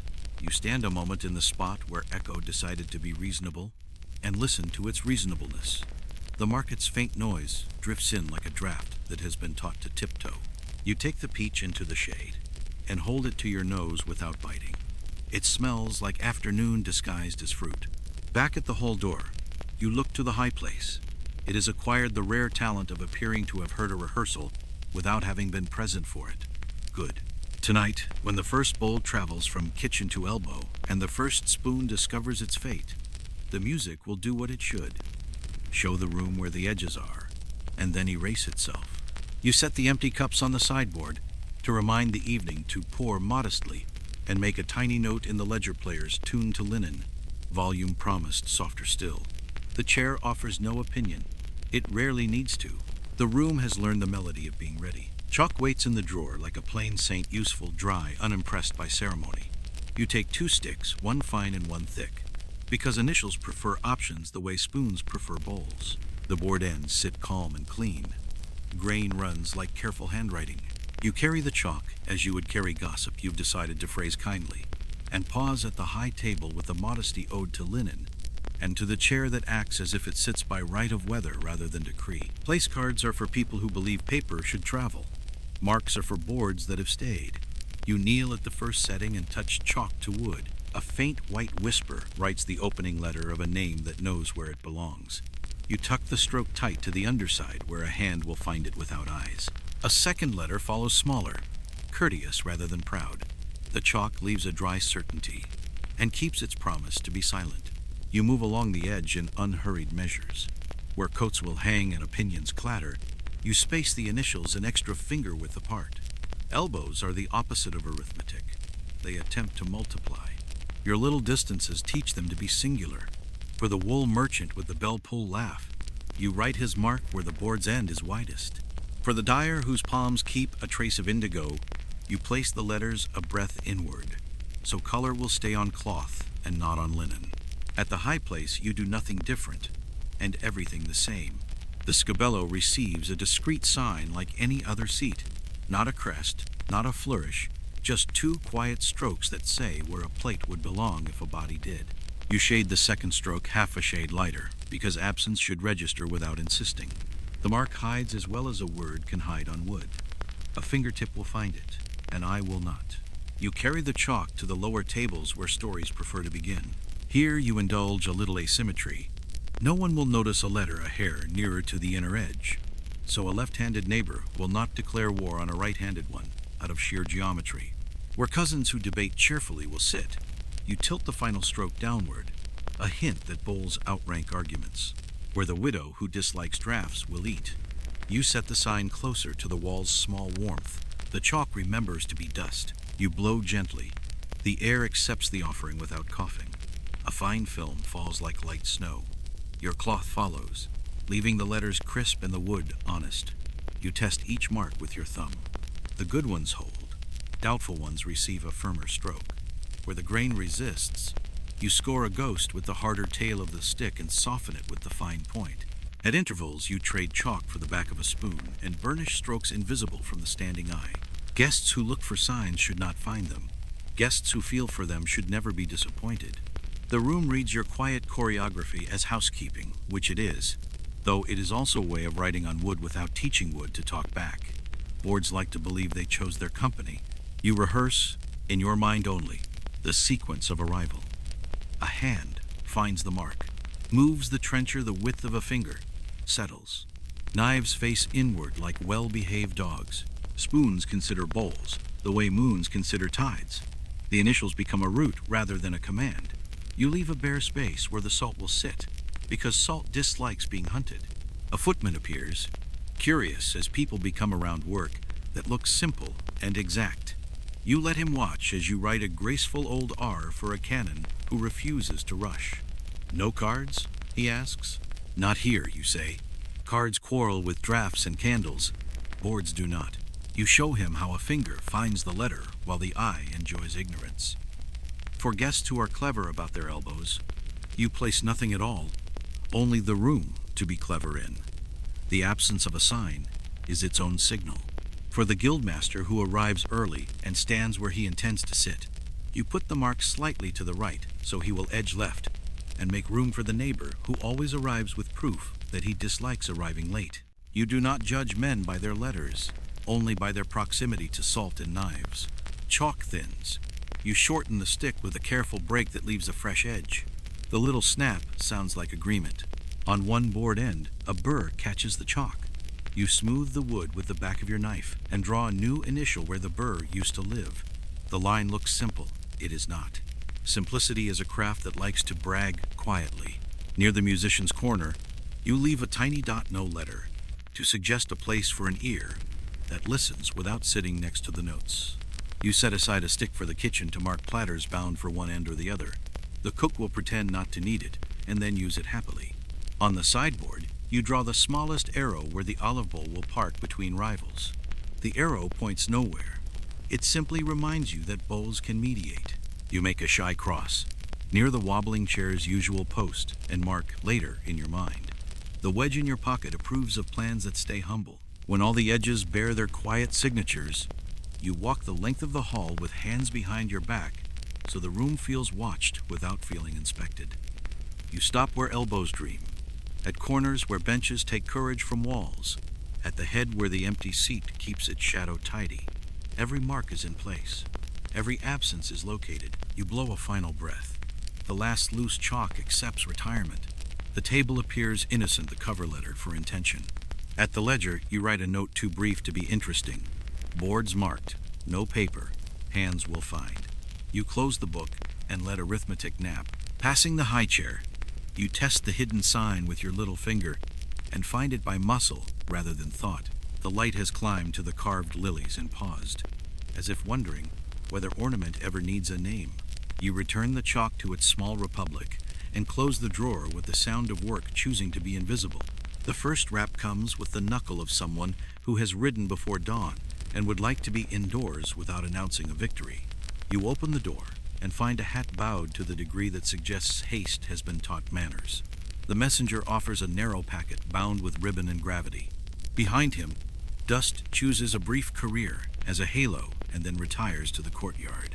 You step aside, and the day acquires a small official crease. He crosses the threshold, as if the stone belonged as much to letters as to feet. The ribbon is cinnabar red, pressed into beeswax that carries a modest device, nothing that plans to enter a tapestry, only a signet that enjoys being understood. You turn the packet in your hand, feeling the faint roughness of parchment that remembers goats before it remembered ink. A second man waits beyond the arch, with a leather wallet and a mouth that has learned not to speak before water. You nod toward the bench. The bench is agreeable. The water jug is agreeable. Messengers, once watered, become almost furniture. You lay the packet on the sideboard and open it in the way one opens a window, slowly, to see if the air will be troublesome. The seal gives with a soft sigh. The ribbon becomes a line that knows where to rest. Inside, the hand is neat and slightly proud of being neat. Polite words take their proper steps. Gracious acknowledgement, happy anticipation, the naming of saints and the calendar as witnesses. You read until the sentence that could have changed a chair decides to remain a sentence about weather. You breathe as you did before you opened it, because nothing is moved. The messenger offers a small strip of parchment bearing a list like a series of thin coughs times, names, a horse's grievance noted in shorthand. You take your reed pen, trim the tip with the lightest touch of a knife, and make the two strokes that signify receipt. Iron gall ink flows as if it had been waiting in the feather for this exact moment. You shake a pinch of sand across the wet letters. The sand teaches the ink the virtue of stopping. You blow gently, and the paper dries into an agreement that no one will read twice. Another knock too this time, and closer to laughter than to authority. A boy brings a folded square bound with a thread of blue and the confidence of someone who has performed errands for men who never walk quickly. The seal shows a lily drawn by a ring that can be trusted to know where it has been. You present a fig from the dish near the door. Couriers and boys both believe in figs. He eats with one hand and holds out his second strip of parchment with the other, balancing youth and duty in a way that will later be remembered as poise. You place the square beside the red ribbon because blue prefers companionable proximity to red when they are not being political. This time, the phrasing is all generosity and no content. Assurances of presence, courtesy woven into each verb, as if verbs were napkins. At the end, the neat sentence that means, unless the wind becomes an allegory. You fold it to its original patience and stack it under the red. Neither document asks your chalk to move even the smallest letter along even the shortest board. The high place keeps its quiet crown. Your hand keeps the stylus where it is. A third arrives with a bell leather on his saddle in mud that hopes to be a story. He removes his cap in a single practiced motion that could be a salute or the recovery of shade. His packet is thin but confident, tied with a narrow band of green. Apothecaries enjoy green the way olives enjoy brine. The wax bears a stamped poppy that looks as if it would prefer to be sleeping but will accept being legal. You open it while he sips water and pretends not to listen for his own fate. Inside, cordial words from a man who knows stomachs and their opinions on feast days, promising a cordial for the morning after, and the certainty of arriving at the second bell, if hands and horses agree. You put his promise in the same pile as all promises, close to the ledger, far from the seating. On the bench, the first messenger shifts the weight of his usefulness. You bring a small plate of bread heels and 2 olives that believe in mediation. He eats like a document methodically, without flourish, and thanks you, with a nod that includes the house, the pitcher, and your existence in a single economy of movement. You answer by setting his seal aside for your string. Seals prefer to live together after they have been broken, like retired soldiers who enjoy the same gossip. A runner from the notary slides in on quiet soles, a folded leaf tucked under his girdle. He presents it the way a cat presents a captured fact. The leaf is unsealed, which is a seal of its own kind. The hand is careful about numbers and indifferent to adjectives. 2 names corrected, you read. No change of places. You feel in your bones the relief of arithmetic that continues to respect chairs. You make a faint mark in the margin of the wax tablet, the mark that means you have seen a mark you will not allow to persuade you. The runner, pleased to have been part of something that stayed the same, takes a cup of watered wine and evaporates. From the doorway comes the shadow of a last errand, a folded triangle of paper with a thin, tired bow of yellow silk. Yellow only pretends to be brave. It is often merely damp. The letter within is a courteous regret that could be placed in a drawer, titled Deeds of Mercy by the Weather. The phrasing is beautiful. The content sits on its hands. You reach the pen again and reply after the style appropriate to furniture. Dignified, brief, grateful, no invitations for fate to improvise. Your script holds its lines like knives hold edges. You sand, blow, fold, and press the house seal with the little stamp that prefers to be ordinary. The boy who brought it earns a coin, which he accepts with an expression that implies coins are unnecessary, but also welcome. By now, your sideboard holds a small garden of ribbons. Red, blue, green, yellow, each a vine that grew a document and then decided to be decorative. You thread them through a loop of cord near the ledger, so that your memory will not have to shout later. On each folded sheet, you make a dot. Tiny. In the lower left, a code you invented for whether the contents altered anything important. All dots are the kind that means no. The morning, which briefly considered surprise, returns to its preference for routine. You take the wax tablet down and hold it where light and accountability agree. Every initial remains seated.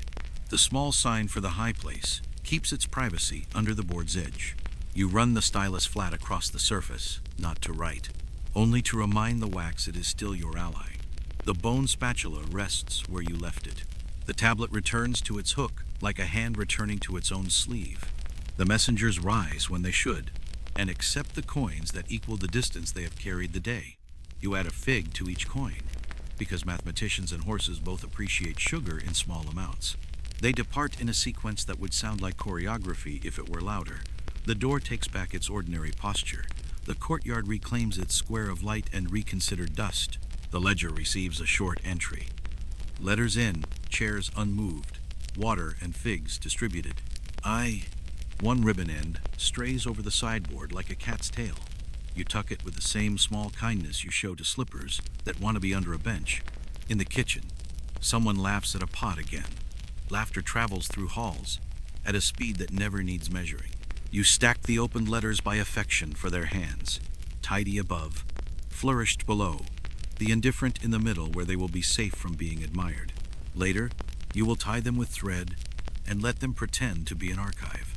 You stand a moment at the high table and lay your palm flat upon the linen beside the scabello, as if testing the cloth for opinions.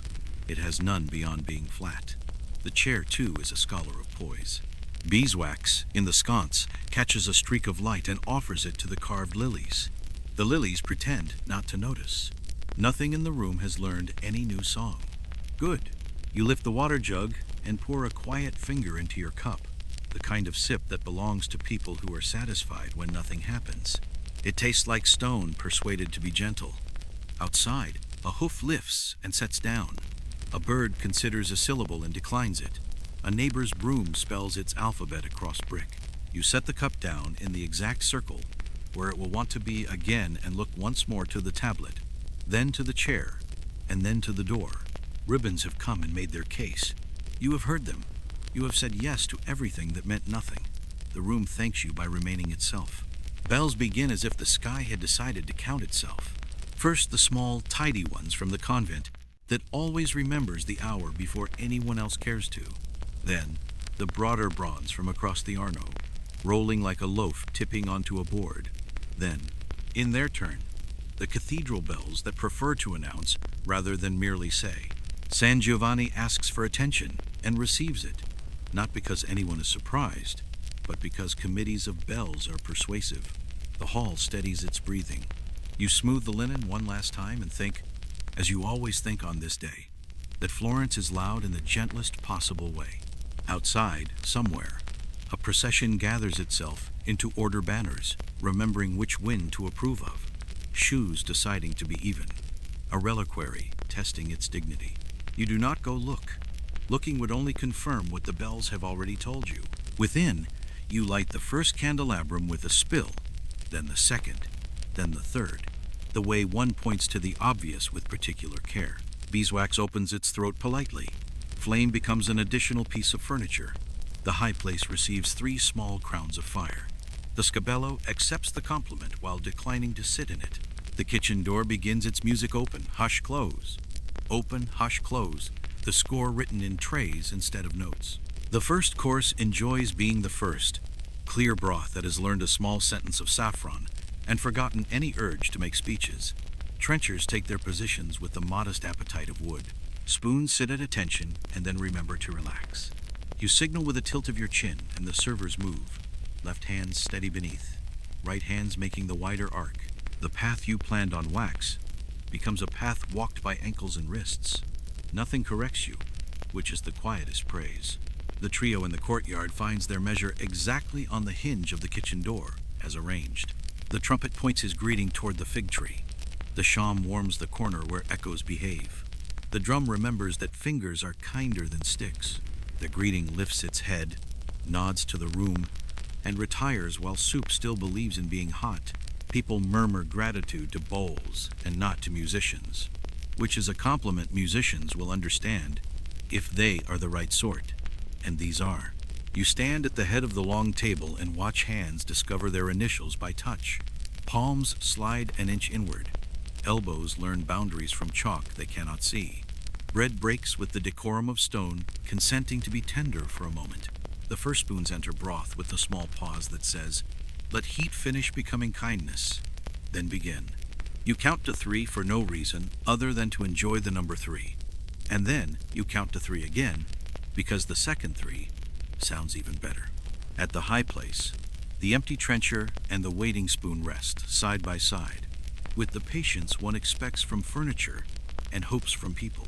You lay a bowl there as you lay it everywhere, neither higher nor lower, neither fuller nor meaner. The steam rises and becomes a thin veil that the chair ignores. You step away without looking back.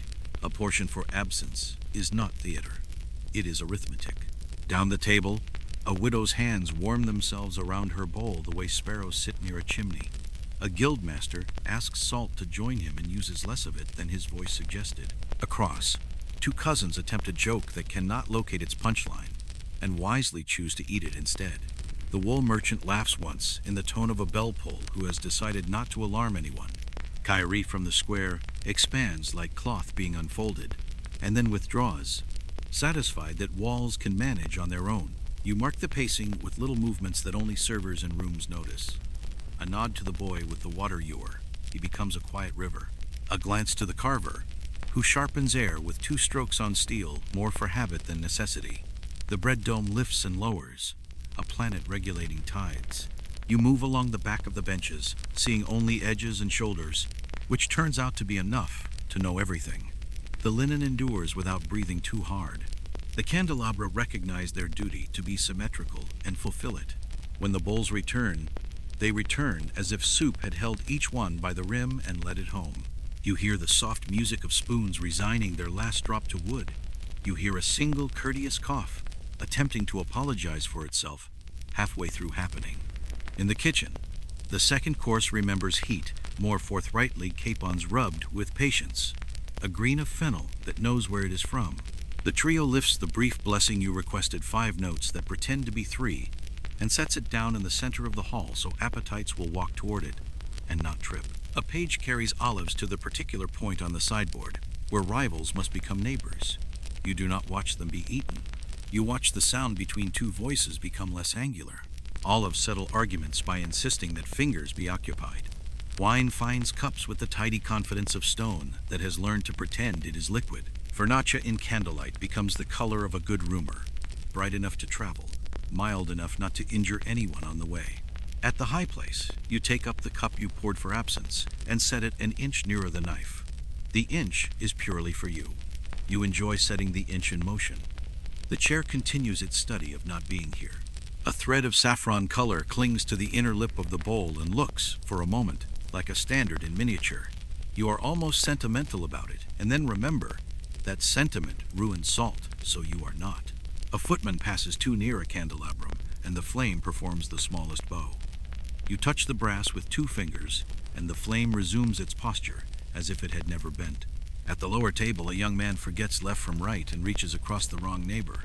Your mild look convinces his hand that it has always known better. A child, permitted this once because San Giovanni is generous, studies his spoon as if it were a planet, and discovers that planets spin. He is correct. You allow him to keep his discovery and his soup.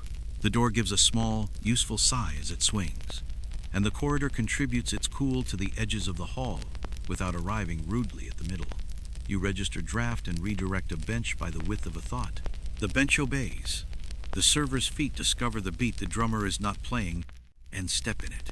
A tray's rim kisses a table corner without intention, and no one hears it because the sham has chosen that instant to draw a line of air through the lemon of a note and call it unimportant. You allow yourself one glance through the open door at the square. Far away, a cart that has pretended to be a chariot for a century or 2 performs its yearly lesson in controlled spectacle. From here it resembles a stubborn table on wheels. Fire does something that is probably impressive to those near it, and reassuringly minor to those at a distance. You return your eyes to linen and knives and the mild comportment of cups. Your kingdom is indoors, and made of edges that behave. When the capons arrive, the carver stands where he can be admired without being observed. His knife decides to be thin slices rather than thick ones, and achieves its decision tidily. A server follows with fennel that has learned to be cooked and still taste like itself. You walk the length once more and understand that the room has consented to the day's premise. Holiday behaving as household, ceremony remembering to be edible. A guest near the door pats the bench as if it were a dog that has agreed not to bark. You approve of both gesture and result. Between courses, the trio folds their melody into a softer version of itself. A neighbor who never learned to keep laughter in a basket lets one out. It rolls along the table and stops obediently at the olives. The high place remains an arrangement of bowl, trencher, cup, and quiet. Your hand smooths the cloth beside it the way a gardener smooths soil that needs nothing.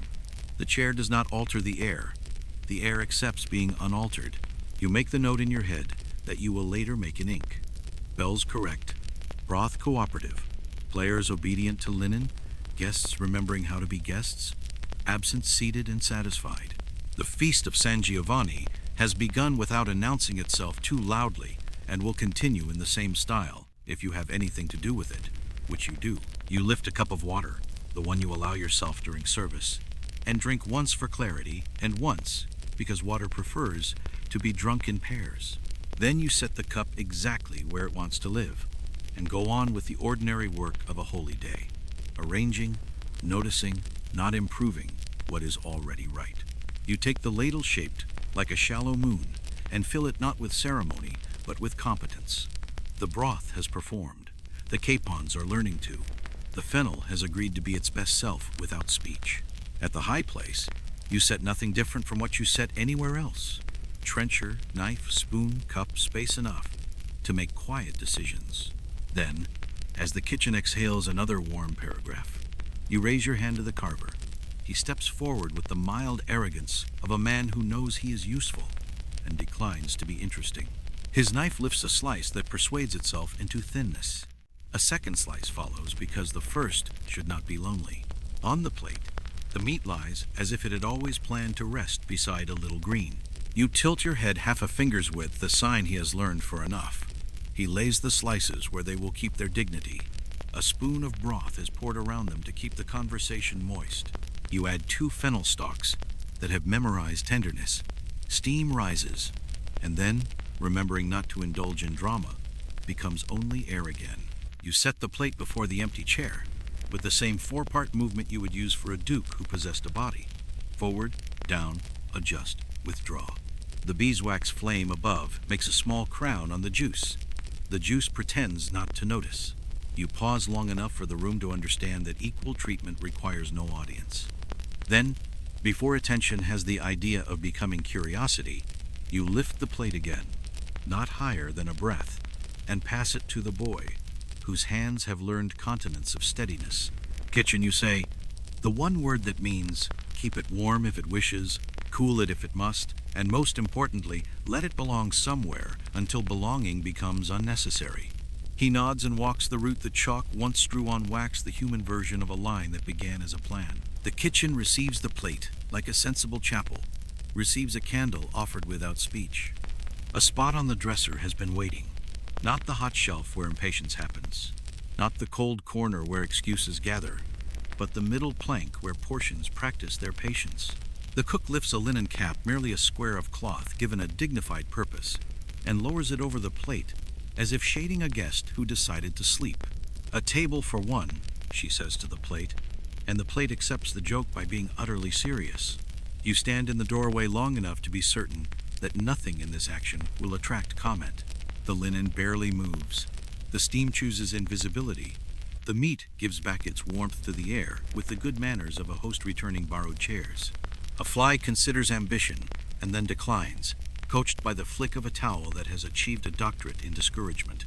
You mark the shelf with a crumb of chalk, a dot that means counted, another dot that means not to be touched, a third that means later will arrive at the hour intended. Back in the hall, not a soul is deprived of anything. The carver resumes his alphabet. Plates continue to learn their next nouns. The trio sends a fold of melody through a corner. The corner is flattered but does not giggle. Wine remembers how to be poured. Olives continue to arbitrate between cousins. You pass the high place again and note that the trencher does not complain about being briefly employed and briefly relieved. Furniture likes usefulness even when it happens in theory. A waiter at the lower table stumbles over a thought and writes himself with a kind of courage that is invisible when executed correctly. You award him a nod, which is the coin that purchases competence for tomorrow. A page returns with water. He adds nothing to it, which is the correct recipe. Toward the door, someone remembers to arrive, sees no place near his preferred story, and finds that he prefers another story after all. The board and initials perform their mute shepherding. You remain the only person who knows that a plate has been served twice, and eaten by neither mouth nor dust. The kitchen plate cools with impeccable manners. It does not turn pale, and it does not look brave. It simply becomes the temperature of the hour. The linen above it breathes, as linen breathes slowly, without ambition. When you step in to look, the broth has set a thin gloss along the rim, like a ribbon deciding to act like glass. The fennel sits where it sat. The slices have not invented movement. You touch the edge of the plate with the back of your finger and feel the day draw itself toward clarity. A cook's assistant suggests a drizzle of oil to keep the surface shining. You shake your head. Shine should belong to candles and to eyes that have remembered something kind. Meat may be allowed to be meat. She nods, learning the house's rule of plainness, where plainness is a form of praise. She turns away to teach a pan the difference between simmering and sulking. The difference is always posture. You lift the cloth long enough to shift the plate by the width of a bean, so heat will not memorize only one patch of porcelain. You replace the cloth and write a small mark on your palm with invisible ink, called remembrance. Later, when the hall's appetite is turned into tails and loosened belts, the plate will take a small walk. It will travel where courtesy goes when teeth have finished, to the small door that faces the lane where errands become kindness. Not yet. Now it is enough that absence was served. A footman asks, very softly, whether the empty place should also have pears when pears happen. Naturally, you say. Absence that receives capon should not be denied fruit. He smiles at the principle and at his own memory of it. He will slice a pear thin for cooling later, and set it near the other plate, as if setting out an opinion in gentle weather. He leaves before the sauce notices he is available to help it thicken. In the hall, your hand corrects a candlestick by the width of a thought. Wax gives a polite nod and declines to drip. A spoon that considered fleeing returns to its bowl, having decided heroism is for spoons in poems. You pass the high place again. The cup sits a half-inch nearer the knife, exactly as you left it. You think, briefly, about making it a whole inch, and then you leave it. Half ideas deserve half inches. The carver, whose ears are practiced, advances toward you with a slice that has behaved at the blade. You tilt your chin toward the kitchen door. He changes direction, without the flourish lesser men supply when they have understood something. In the kitchen, he will place the slice beside the first, under the linen's republic, to keep the arithmetic handsome. 2 slices now. Still a modest spoonful of broth. Still fennel that cannot be troubled. Cooling can be cumulative. Manners must be constant. Between courses, the trio breathes a little coffee-colored chord. You do not call it that, and yet that is the shade it wears. And benches remember to be benches. A guest tells a companion that the seasoning is modest, and the companion answers that modesty allows conversation to taste like itself. This is the highest compliment a kitchen can overhear. You allow yourself the luxury of agreeing with both men without moving your head. When at last the first wave of plates returns to find their second lives on sideboards and in memories, you step once more into the kitchen. The cloth lifts. The air above the plate is temperate as stone at mid-morning. You cover it again and lay your hand on the rim lightly, as one blesses a child by not making anyone notice. Later, yes later, the small door, the alley, the hand that knows your knock, the person who says nothing grateful because gratitude would cheapen competence. For now the important thing has happened. The high place was served and did not need to be persuaded to eat.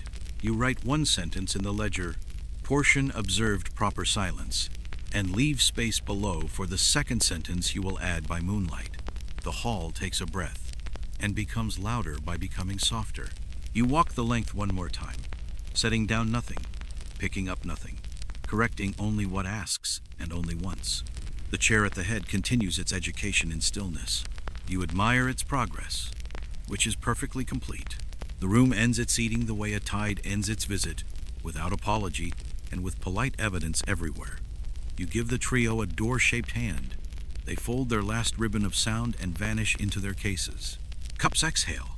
Knives lie still. Benches remember they are furniture and not opinions. You begin with edges, blades lifted, faces inward, the small catechism of steel. Spoons nest themselves. Trenchers tell the story of sauces and maps of crumbs. You shepherd those crumbs with the side of your hand into the waiting bowl of Parliament, where leftovers learn to be useful tomorrow. Candles next. Snuffers, not breath. Brass cones lower like modest magistrates. Flames bow out without smoke. Beeswax leaves one civil sigh of honey and resigns. Linen gets its measured pat. Stains persuaded into history. Folds coached toward obedience. At the high place, you brush the cloth the same as anywhere else. No extra reverence, no neglect. The cup leaves a gold ring you erase with a quiet circle. The trencher returns to its republic. The scabello accepts your fingertip on the cushion. With the dignity of wood, that has earned the right to ignore praise. Plates make their shining journey. Warm water, cloth, the small song of pewter recovering itself. A page learns the rhythm dip, circle, lift, and forgets to talk. Good. You ease the candelabra to the sideboard. Brass feet confess faint circles. Linen decides not to remember them. On the floor, you read the hall's after sentence. Grit by the door, an olive pit dreaming of flowering. A ribbon of flour near the carver's post. Your broom carries one proverb from wall to wall until stone believes it. In the kitchen, the covered plate you serve to absence rests under its quiet roof. You shift it a finger's width so heat does not memorize a single point. You decline the drizzle of oil someone proposes. Food deserves plainness when it is keeping promises. You chalk a dot beside the shelf mark accounted for, not to be touched, and return to the hall where the table still wears its robe. The cloth draws inward from one end to the other, a tide that carries dignity rather than shells. Boards breathe. You give them a whisper of oil at the edge and stop before shine becomes vanity. Benches slide to their lines. Stools retreat modestly. The olive bowl confesses nothing to water. The crumb jar acquires its last citizens and the lid that knows how to close without speeches. You stand in the middle to hear the after sound. Stone forgetting feet, air forgetting steam, a hearth settling into red grammar. 2 billets cross for morning. The snuffer's lip is wiped. Tools return to their places like well-taught nouns. On the wax tablet, you write the day's shortest truth, feast disposed, chairs at ease, and hang it back where wax goes to cool its temper. You bow to the high place, not gratitude, simply punctuation. Last sweep, last pan, last rinse. Water becomes clear because that is its nature when asked sensibly. Keys weigh correctly. The latch closes as if it has been practicing. Outside, the courtyard keeps the moon. Inside, even crumbs are organized. You step away with the small satisfaction of a hinge that shuts at the right moment and refuses to brag. Weeks dress and undress without consulting you. The hall learns them by the way figs fatten, by the cedar chest's single-note sermon about dryness, by how often linen requests applause in advance. The betrothal supper approaches like weather, mentioned by all, governed by no one. You prepare because preparation is the only superstition that ages well. The measuring cord comes down a mason's inheritance converted to table manners. Knots remember cubits, elbows, hands, temper. You hook one end to the high door, draw a straight, and persuade benches into friendships measured in finger widths. On the wax tablet, you redraw what the room already knows at once. High table, private sign for the scabello, flanking initials, the long rows where opinion will be softened by bread.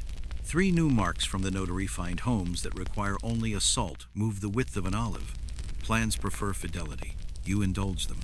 A borrowed bench, unnecessary on purpose, comes from the carpenter with alder joints and modest health. You mark its underside with a charcoal fish. That means return me, and lean it where contingencies study patience. Hooks for hangings are counted, nails inspected for memory.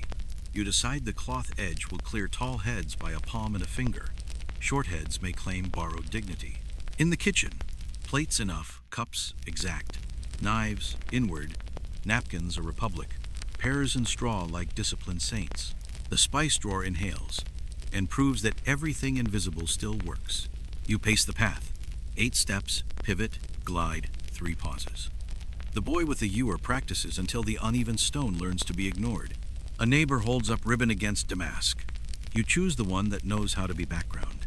Candelabra feet return to their charcoal dots. Wicks trim to sensible lengths. The olive bowl's treaty point gets a shy arrow. The ledger gets a sentence that looks boring and therefore true. Extra bench ready. Cords convinced. Hangings tomorrow. Chair unchanged. Come. At dusk, you draw 1 diagonal because diagonals reveal what straight lines hide. It agrees with you. The coil is given a half twist so it will uncoil kind tomorrow. The extra bench leans, available and uncalled for, a perfect citizen. You palm the linen beside the high place and feel only cloth, consenting to be cloth. Outside, somebody practices a tune the evening will not require. Inside the room, practices stillness and succeeds. The key weighs exactly yesterday. You smooth charcoal from your fingers into a rag that knows its place, and leave the hall arranged to the edge of invisibility. The chair at the head, expert in unimportance, presides by declining to change. The hangings arrive like prudent opinions, rolled, taped, smelling of cedar and dye. You clear floor, fetch the cloth weight that only gravity respects, and cut knots with a knife that enjoys small purposes. Azure opens into indoor sky. Vermilion strolls in like fruit with self-control. Pomegranates, vines. A stag who has run for 20 years and is not yet bored. The backs are tidy, ends tucked, roads obeyed. You invite the loggia breeze to cooperate and teach the hem to remember falling as a virtue, not a collapse. Iron rod through sewn pocket, rings with quiet iron vowels, brackets where yesterday's measurements expected them. Weight passes from arms to wall. The wall answers by saying nothing. A hemp cord through the bottom hem accepts 2 lead weights unambitious about being led. Knots agree to be untied by sensible people in winter. You smooth from the top left, always the top left. Palm reading cloth like a prayer, asking bumps to become slopes, creases to retire without humiliation. Red brightens 1 degree, blue deepens by pretending not to change. The second roll spills vermilion, with a border of fruit, and a lady releasing a falcon that never quite leaves her glove. Rod, rings, brackets again. Air behind for moths to be disappointed. A hazelnut's height corrected so both fields read level to eyes that refuse rulers. You test with candle distances. Flame will admire from afar, not negotiate. You warn footmen. Flame respects cloth or flame goes outdoors. They nod like men who prefer lessons in advance. Wrapping papers are folded neatly. Shed skins deserve dignity. Tapes become a figure 8 on the spare peg. A page asks whether the stag runs to or from. Neither, you say. The weaver required motion. He adds this to his future wisdom. You check seams where red meets blue, grammar holds. A sulking crease near the corner learns your patience and becomes history. The room's breath adds dye and cedar to beeswax and walnut, then pretends not to. Light tests red and finds warmth, blue and finds cool, both and decides on good behavior. From the stool, you inspect upper seams. From that height, the hall becomes a paragraph table, a sentence. Benches, commas, candelabra, discrete points. The scabello looks precisely as it did before color. Somehow, that improves color. The ribbon peddler nods once through the arch, a coin minted in air. Inside, the hangings learn their second silence. Present, without asking to be named.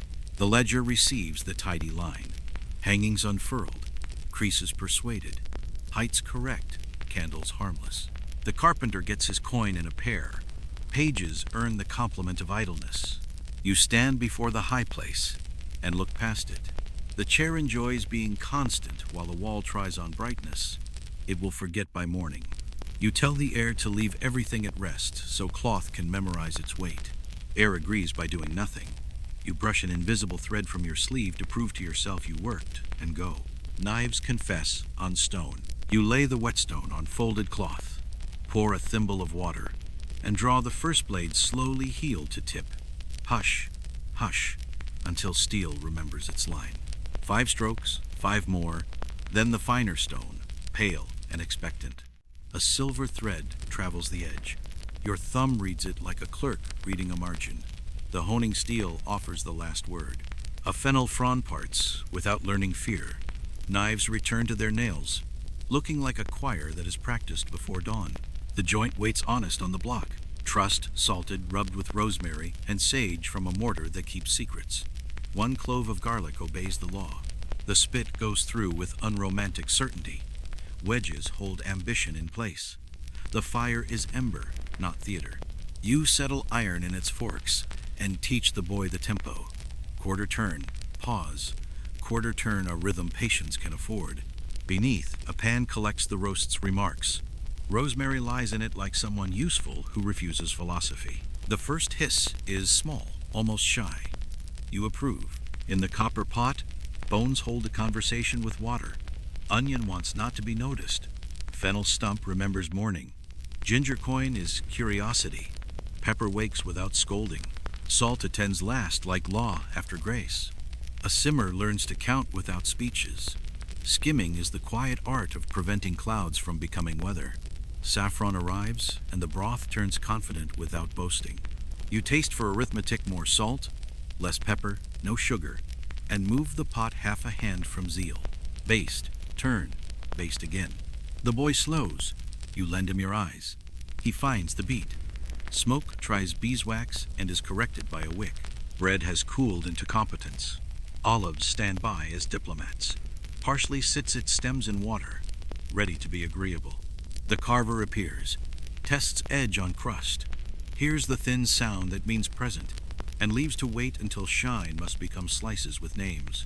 At the high-placed knife inward, spoon at ease, cup aligned by a fig seed, you set a tiny dish of salt where a hand would reach if a hand existed.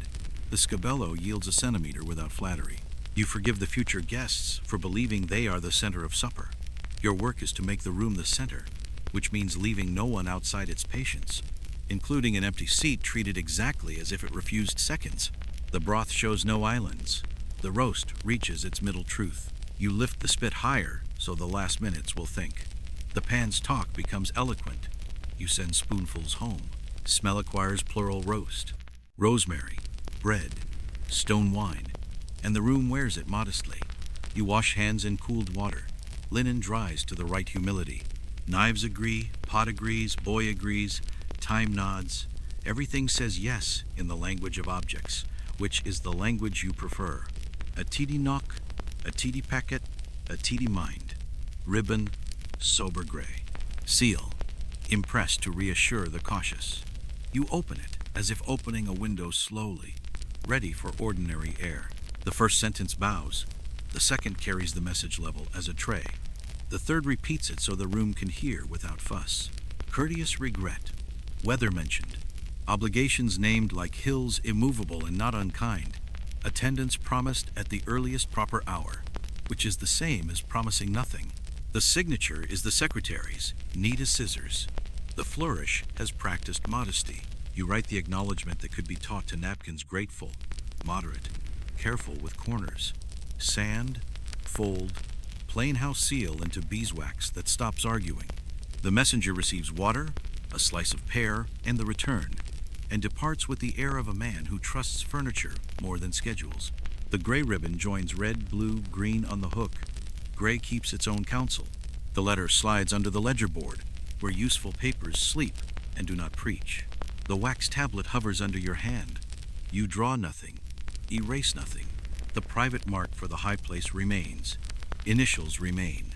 The flat end of your stylus smooths a blank corner to comfort wax and steward both. In the hall the spit turns, at the speed sanity chose.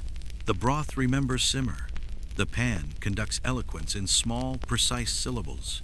Paper has changed nothing that matters to kitchens, which is why kitchens endure. You file the sentence in the narrow dossier where regrets go to become proof that chairs can stay chairs. One dot at the edge means, do not move chalk, do not move time, do not move wood. A footman asks with his eyebrow, and you answer with one word the house understands. Gray. Napkins keep their simple fold, which was always the plan. The carver reads your schedule in your face, and steals his blade once, as if saluting inevitability. You indulge your one useless experiment, moving the cup of barley corn, and moving it back, and prefer the restoration to the change. Beeswax crowns watch the correction and decline to have opinions. The hangings keep red and blue in their compact. The messenger's boots evaporate. The latch resumes neutrality. The air shifts by one hair. You place the pepper near the carver, so he may decide against it later, smelling rather than shaking. Now you do nothing as an act of management. You stand by the high place, hands quiet, eyes on the table's grain. The gray ribbon has made its case. The hall continues on rational errands. You tuck paper into dark usefulness and return to arranging what is already correct. The plan remains itself without asking for applause. That is the style you prefer. Evening arrives with civility. Azure and vermilion stand at their posts. The borrowed bench rehearses being unnecessary. Wicks are clipped. Chalk whispers under board ends. Linen lies flatter because you stop touching it. The trio lays the greeting at the hinge. Trumpet toward fig. Sham into the well-behaved corner. Drum with hands. Music wears linen. Visible if you decide to notice. People come in the order rooms, call inevitable wool, die, law, the arithmetic that owns rings. They find places by touch, not eyes. Trencher nudges, chalk ghosts, modest contentment. The first course enters as if steam were a sentence. Saffron remembering bones. Spoons pause as if heat were a partner. You place a bowl at the high places anywhere, and step away as if this were normal, which it is. Small jokes succeed by being small. Vernaccia becomes the color of a kind thought. Bread breaks into competence. Olives keep cousins from finishing interruptions. Your glance turns boys into rivers. The door hinge practices chamber music. Bowls return empty without incident. The page carries the covered portion to the dresser's republic. You add an invisible dot to your palm and accept arithmetic as superstition. Roast arrives in its public phase, slices discipline, juices civic. The chew generously melody threads the corners. Fennel tastes like itself, plus an argument it has already won. At the head you set trencher, bread, salt. You move the cup out and back the distance of a fig seed and prefer the original line. Beeswax crowns refuse to bloom for applause. The chair continues its study of not being tempted. Between courses you walk the room's back line. Linen holds, wicks obey. One cup begins to roll and is saved by 2 fingers. You mark the moment as a ledger figure, solved quietly. Worth repeating. Pears arrive half in wine, barely awake with ginger. The high place receives theirs and forgets to eat. Conversation reaches the pace. Good rooms teach it quick enough to breathe, slow enough to be understood. If any thought named why strays in, you shelve it among chalk and spare trimmers. The meaning of gentleness is present tense. Wood, linen, heat, knives, salt, water, wine, fruit, people who choose politeness, and a seat that chooses discipline. You rehearse the sentence you will later write. Second feast, same gentle vacancy, same obedience from objects, and feel as fed by wording as others are by food. Plates, slow. The trio tucks away its ribbon. Candelabra do their art of being present without pride. The borrowed bench ends the night as theory. Knives rise, spoons nest, crumbs accept government. It has all happened before, and correctly again. That is the relief you work for. The pantry owns a cool gray that believes in jars. Shelves recite their alphabet almonds, barley, capers, dates, cloth caps, house nuts, garlic failing to be decorative. You chalk a line about wine going where wine goes, and the chalk agrees. In this shade, theories arrive like shy cats. The scullion speaks first. Stars troubled the Duke's hour, nothing dramatic. Only accountants moving on the roof of the sky. You stir salt and answer with a sound that might be a scent and might be a cough. The turnspit boy votes for fasting. A cousin of a sacristan told a friend. Some men keep Wednesdays, you say, and some let Wednesdays keep them. He grins, liking sentences he only partly understands. The laundress offers dust. She has a theology of it and refuses to share air with roads.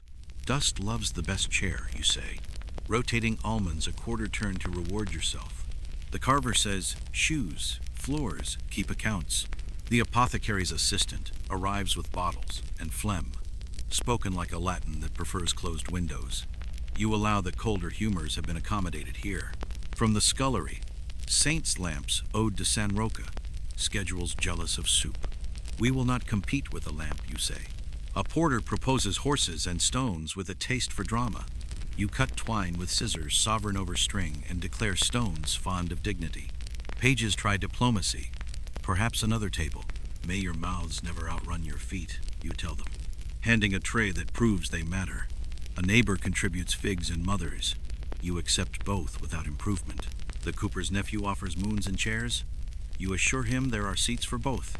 The pantry returns to being pantry. Garlic refuses allegory. Pepper promises politely. Knives gleam enough to swear neutrality. You write the plainest line, quiet theories heard, knives undisturbed, and underline nothing. Someone suggests illness, then revises it to weather inside the body. You nod, point to jars, and call them solutions even when they are beans. Outside, the hall murmurs tin to linen, wood to wood, a foot to stone.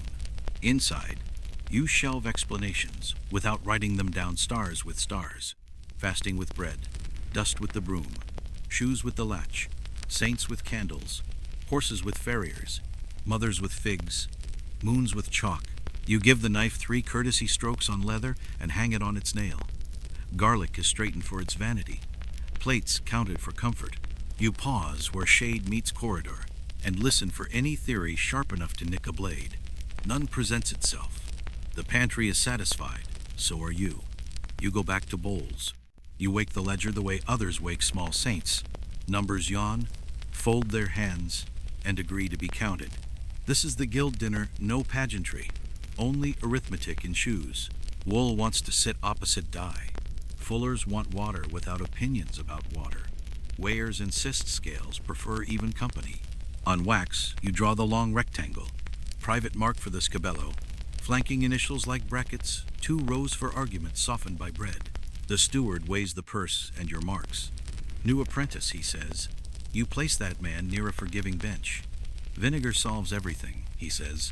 You seat that man by oil. One name, known for lateness, receives the place nearest the door punctuality by architecture. You measure not distance, but temper. The path knows itself 8 steps. Pivot, glide.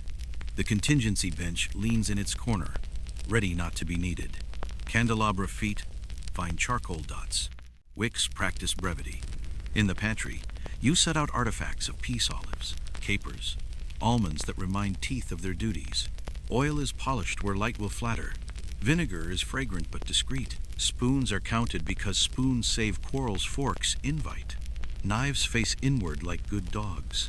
Wine divides into equal jugs. Equal is the word everyone loves in public and defines privately. The trio rehearses non-combatant music. Corners only. Flourishes that sound like arithmetic deciding to be kind. Linen with borders that look like borders. Because clear edges quiet sums. Napkins fold into fairness. Chalk whispers under board ends. Pairs will sit between the man who adds silently and the man who adds aloud. The cook repeats the catechism, simple meaning meticulous. Saffron for courtesy, pepper for waking, bread day, old enough to manage sauce. Lanterns too for the loggia, so arrivals and departures keep dignity. Inside, beeswax where sums will be made between sip and sentence. Guests bring smiles disguised as some. They find marks by touch. Elbows accept treaties. Broth persuades. Wine pours by schedule, until fairness begins to imitate generosity. The olive bowl mediates a border dispute without drawing maps. A ledger opens. The clerk requests more light. You turn a candelabrum a finger, with so truth can see itself. The high place receives its portion and is spared speeches. A candlestick is corrected by a barleycorn.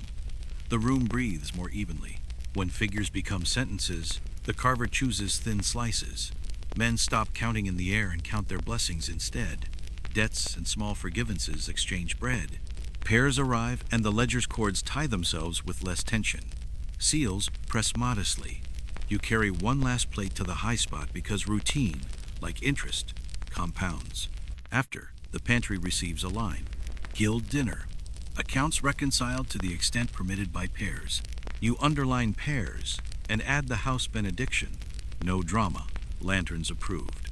The floor keeps dignity under slow feet. The chair at the head has kept its post without asking for thanks. You cool 2 flames with one breath and teach numbers to sleep. Rain begins as rumor under the loggia, then proves itself against stone. You measure in inches, not speeches. The outer table moves a single knot inward. Benches follow with the good manners of wood summoned to jury duty. Cloth drops learn new edges. Burlap along the doorstone schools splashes. A fan of sand teaches the slick patch humility. The boy with the ewer discovers friction is a virtue older than his plans. Inside, damp lowers voices by laying a hand on the evening shoulder. Wicks trim shorter. Beeswax chooses nobility over smoke. Blue and red lift one thought and hang as directed. Roof speak is listened to. A drip cultivates a career in a copper basin ting. Ting the metronome the turnspit boy deserves. Bread escorts itself to the cupboard. Trenchers will tolerate air. Salt promenades 2 inches inward. Pepper follows out of politeness. At the head you test air with the back of your hand. No draft, no trespass. Still you slide the high table a barleycorn back. and correct the hem so rain cannot dream. The chair remains untroubled, which is the praise you prefer. The trio arrives in small rain plans. Softer, you say. They point their quiet toward corners and keep linen tied on brass. Rush mats link the corridor. A square of cloth waits under the ewer's stand for the one obedient drop. Towels warm from the linefold toward service. In the pantry, vinegar advances. Oil retreats. Almonds remain unsalted. Olives receive a fresh towel folded inward like a village square, instructing citizens. You do not sweep. You teach water the direction of travel with a broom's back. A footman repeats the lesson in the opposite corner. Wetness remembers it is a guest. Light takes on the pallor that flatters brass and makes silver philosophical. You re-chalk one whisper too near an edge. Outside, wet stone smells like competence. A neighbor says the street has decided to be a stream till pairs. You trade crust for that useful prophecy. Arrivals perform the dance. Rush. Cloth. Hangings. Elbows. Sit by touch. Cloaks hang from nails that learned height last winter. Hats rest where sun cannot meddle. Shoes consider squeaking and abandon it. Music walks them to soup without casting rain as a character. At the head, you set water halfway and move the cup the famous fig seed and back. Reassurance disguised as ritual. Drafts audition and fail. Kindling is added to keep flames civilized. The basin keeps time for a boy who will not forget. You step back. The room looks like itself, a little more intelligent. Guests will have fewer inches and more comfort than expected. The chair presides by staying exactly where it belongs, while everything else moves by inches. Rain applauds in rows on stone. The basin answers. Nothing asks to be changed. The inches have done their work. You keep a sachet for when air wishes to remember summer, without announcing it. The drawer of useful fictions yields lavender wrapped in thin linen the color of unambitious sky. Pressed between your palms, it recalls bees, heat, and dust that meant harvest. You carry it to the high place with etiquette reserved for small, competent things. The cushion yields a finger and resists vanity. You lift it with both hands. Walnut shows its pale oval of privacy. A sleeve smooth pleases no one but you. The sachet lies flat along the back edge, where scent behaves like advice present. Modest, unwilling to argue. Centers attract opinions. You avoid them. Cushion down. Cords tied in a bow that will yield this century. Tails tucked so elbows keep their innocence. Your palm tests grain. Your ear listens for naught, squeaks. Your thumb finds the bruise that never moves. You lend the chair the tiniest weight, the idea of a sitter, and withdraw it. Lavender says summer once and consents to silence. From the opposite bench, the chair looks no softer lavender.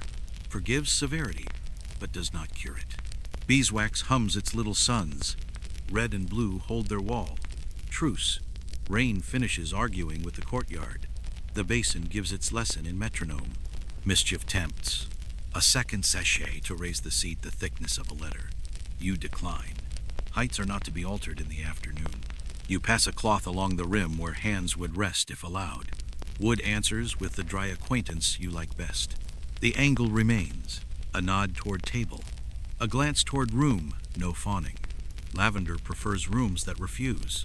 It keeps its hectare underneath. A page pauses, learning to revere moments that are not sacred and look the part. You wave him through. He tiptoes, sniffs once, and later will say the chair smells like the ant who folds napkins correctly. Close enough to scholarship. You check the sachet's posture, flat, loyal, not plotting independence, and let Walnut answer your fingertip with a convinced note. Jealous neighbors receive small courtesies.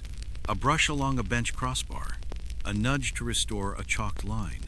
A stool eased from the post so cloaks will not acquire drama. The candelabram's foot proves level. The table's hem refuses ambition.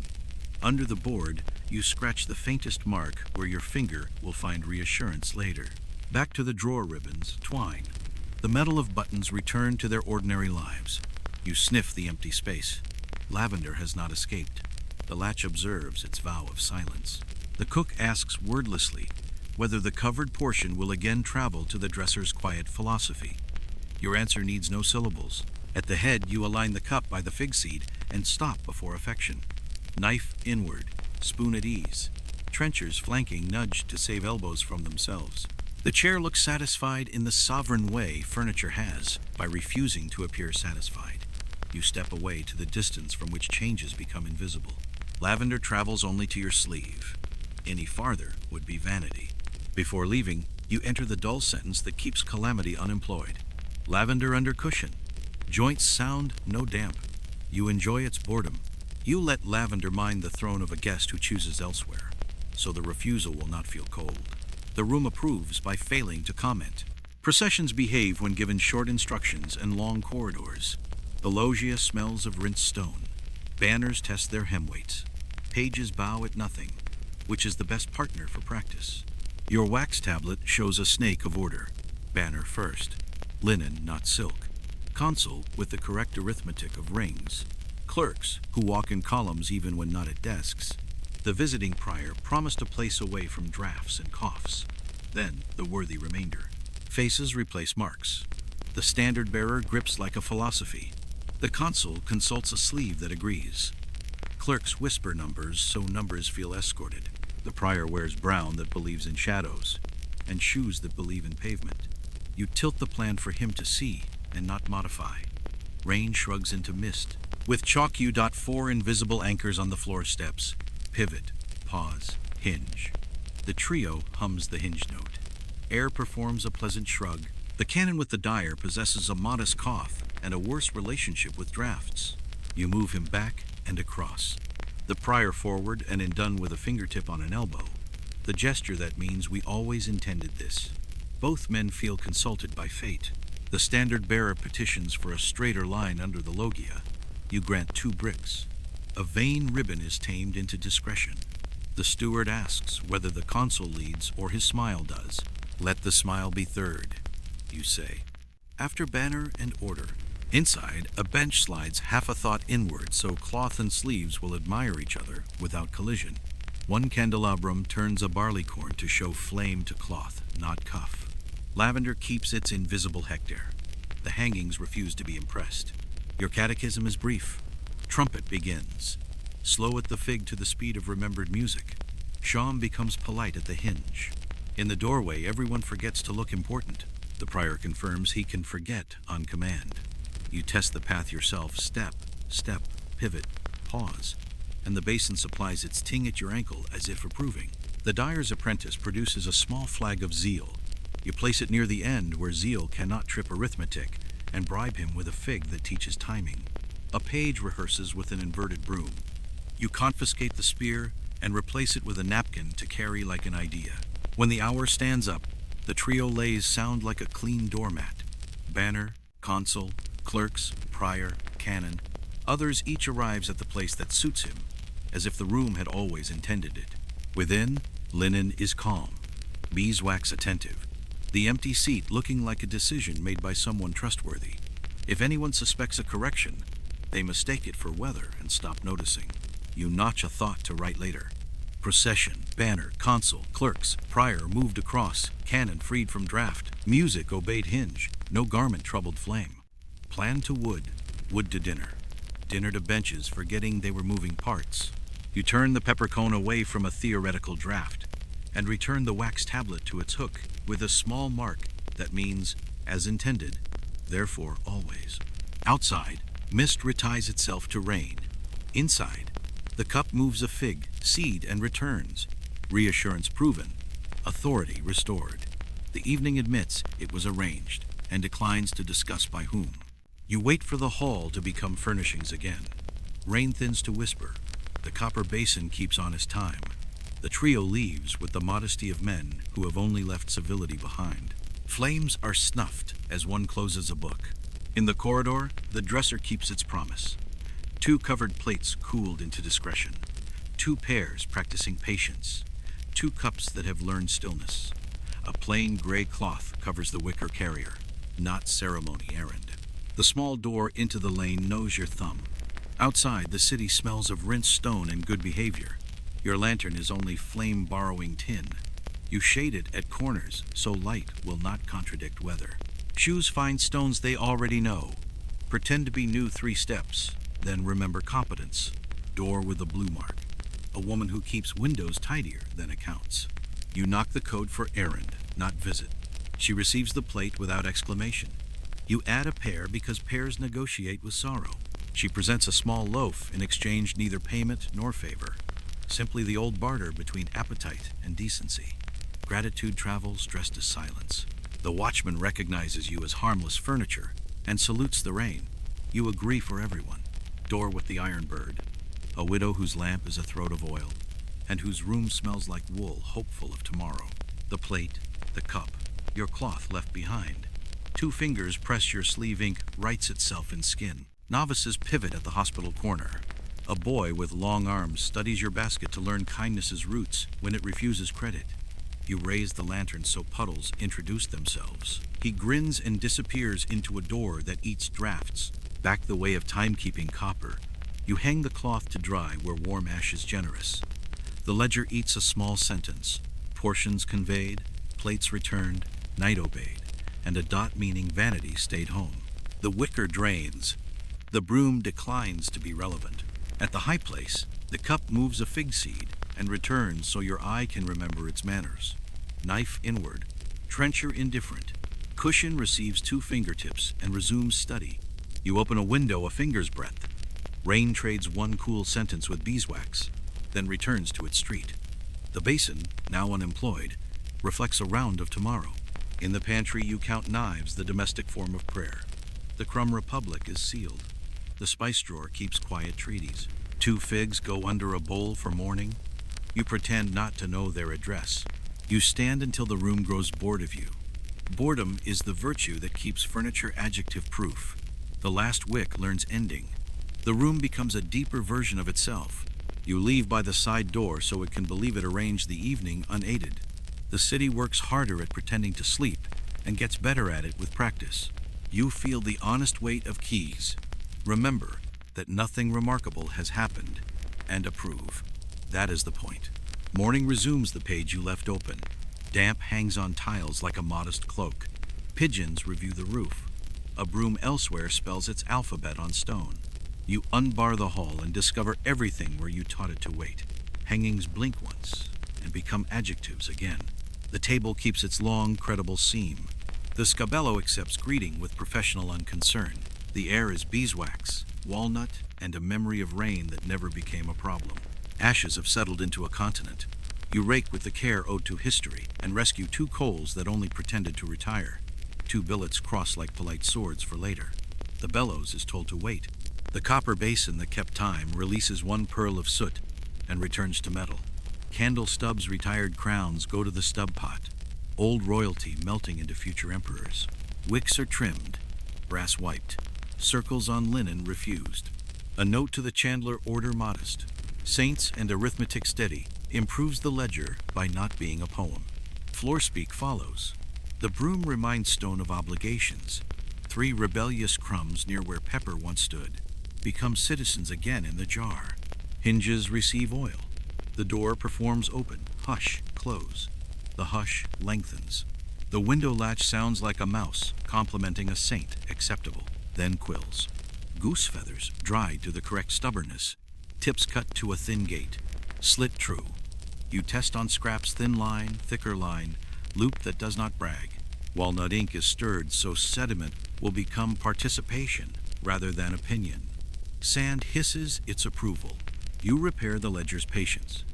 Bread, wine, wood, candles, meat, linen each with its sensible digit. You add 1 small column titled calm and leave it empty on purpose. In the pantry, you balance cups to numbers, jugs to lips, salt to bowls. The measuring stick visits the cask. Its wet mark answers, enough. A thin chalk line beside it keeps loneliness away. The kitchen breathes good intentions. The mortar hums parsley into reason. Barley swells toward usefulness. Greens remember they are better warm. Knives receive a courtesy wipe. Edges remain present without boasting. The covered plate on the dresser has given back its heat to the room and kept its virtue. You write a dot that means counted twice and not for display. In the loggia, you air linen just long enough to remind it of sky, then back in before dust remembers ambition. The borrowed bench is carried home with thanks. a coin, and the charcoal fish under its belly turned into a private joke. The carpenter strokes its seat like a horse and declares it straight enough for people. You agree, which is the correct degree of gratitude. You walk the path once kitchen to hinge to high place to be sure memory can do its work without you later. The boy with the ewer repeats the turn that ignores the arrogant stone. The broom returns to its corner. The snuffer sits like a thoughtful bell. The wax tablet receives the quietest line you write all week. Room awake, nothing changed. You prefer sentences that keep events from auditioning. Before you leave, you smooth the cloth near the high place with the back of your knuckles and do nothing to the cup. Lavender remains invisible and therefore successful. The chair continues its education in stillness and has nothing left to learn. Morning, satisfied, becomes day. Bells arrange the evening the way a careful hand arranges flatware. Convent first, then across the river, then San Giovanni with the sound that reminds people their shoes belong to floors. Air has rinsed itself after yesterday. The copper basin holds only a circle of mild sky and a memory of rhythm.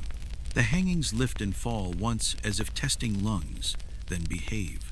You smooth the linen not because it needs it, but because your palm prefers to be involved in outcomes it cannot ruin. At the hinge, the trio breathes a greeting that already knows how to step sideways. Trumpet wrapped in linen, sham speaking respectfully to corners, drum more palm than instrument. The procession, now well rehearsed even by people who deny rehearsing, threads the loggia, nods to the fig, and enters. Chalk under board ends does its soft shepherding. Hands find initials.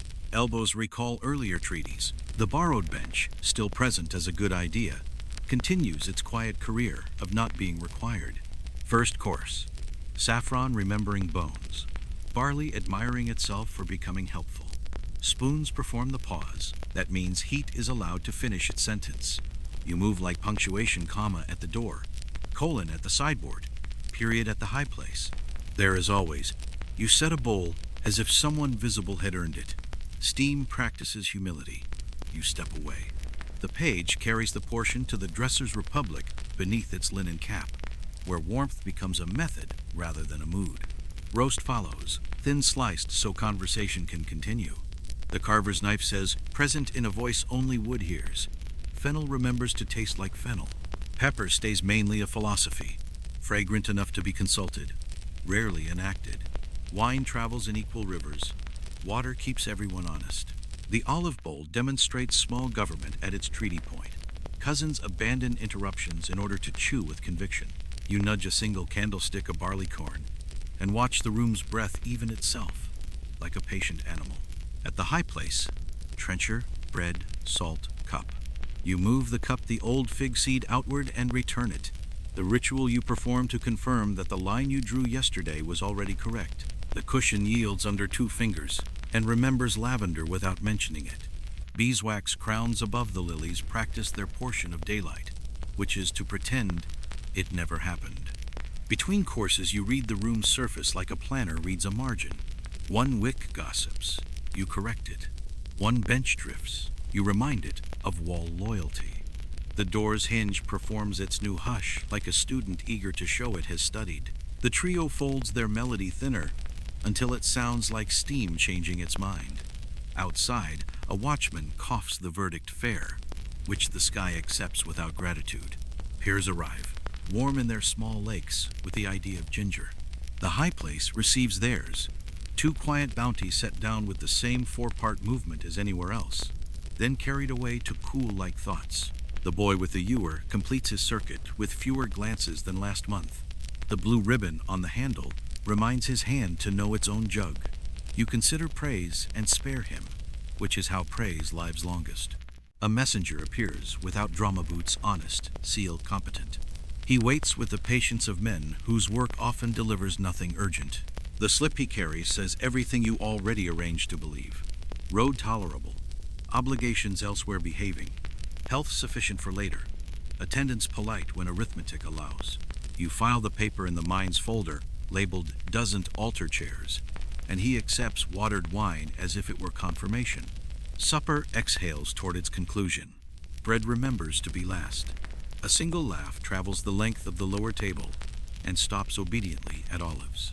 A cousin abandons a story at the exact sentence, where it would have improved, and will be better tomorrow for having waited. You let the trio close their ribbon at the hinge. The sham counts to 3 mostly for itself, and gets the same number each time.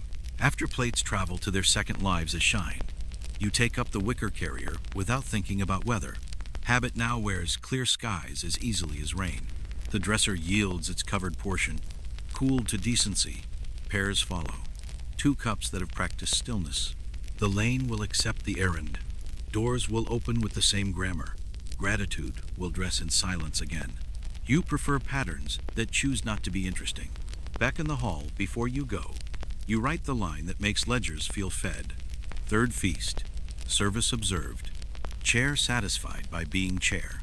You add a dot no drama and underline nothing. At the high place, you give one last, unnecessary smoothing to cloth that already lies flat. The cup stays exactly where you left it. You do not test it. The room, arranged to the edge of invisibility, holds itself as if it had planned everything, and suspects you merely assisted. You accept the demotion. Your work is to make the obvious inevitable. Between afternoon and evening, the room rehearses being finished. Linen lies as if it invented silence. Brass finds its own reflections agreeable. The hangings keep their treaty with walls. You sharpen nothing, polish almost nothing, and still the hall looks like an answer. Bells decide the hour with their usual courtesy. People arrive by the sensible routes you have taught them: loggia, hinge, chalk, seat. The trio lays down a carpet of sound that does not mind feet. Soup performs modest comfort. Bread proves yesterday was worth keeping. The carver chooses thinness again. Fennel agrees with itself. Wine travels evenly. Water restores proportion. And the olive bowl becomes government at the place you marked for treaties. At the high place you set trencher. Knife inward, spoon at ease, salt within reach, cup aligned by a fig seed and then left alone. Steam lifts, behaves, and is carried away to the dresser where covered things practice philosophy. The chair understands its lesson and teaches it back to the room. Presence without claim. Tonight brings a small procession of papers that all say yes without moving a single bench. A messenger's boots declare that the roads intend to be roads again. A prior remembers to forget drafts. A cannon coughs in the correct corner. The watchman outside says fair to the sky, and the sky allows it. The lane beyond the small door sounds like water content with gutters, not ambition. Pepper remains mostly a scent, which is Pepper's best role in public. Between second course and pairs, you perform the tiny corrections that make people believe nothing needed correcting. A wick receives a trim thinner than an excuse. A bench returns the width of a button to its wall. A cup that began to dream of rolling is persuaded to admire the olive bowl instead. You smooth the cloth at the high place once with the back of your knuckles. The gesture that says, without words, that wood is being listened to. Peers arrive wine warmed, ginger educated. Conversation loosens precisely to the degree good rooms authorize. A laugh travels, chooses restraint, and stops where olives remind it to. You allow the trio to fold their ribbon of melody and tuck it near the hinge. Plates become shine again. Benches remember straightness. The candelabra rehearse sleep with their eyes open. Later, under the plain gray cloth, the wicker carries its covered sentence to the lane. Doors with their private marks accept what they have learned to accept. Food without speeches. Kindness without bookkeeping. Gratitude travels as quiet as feet in good shoes.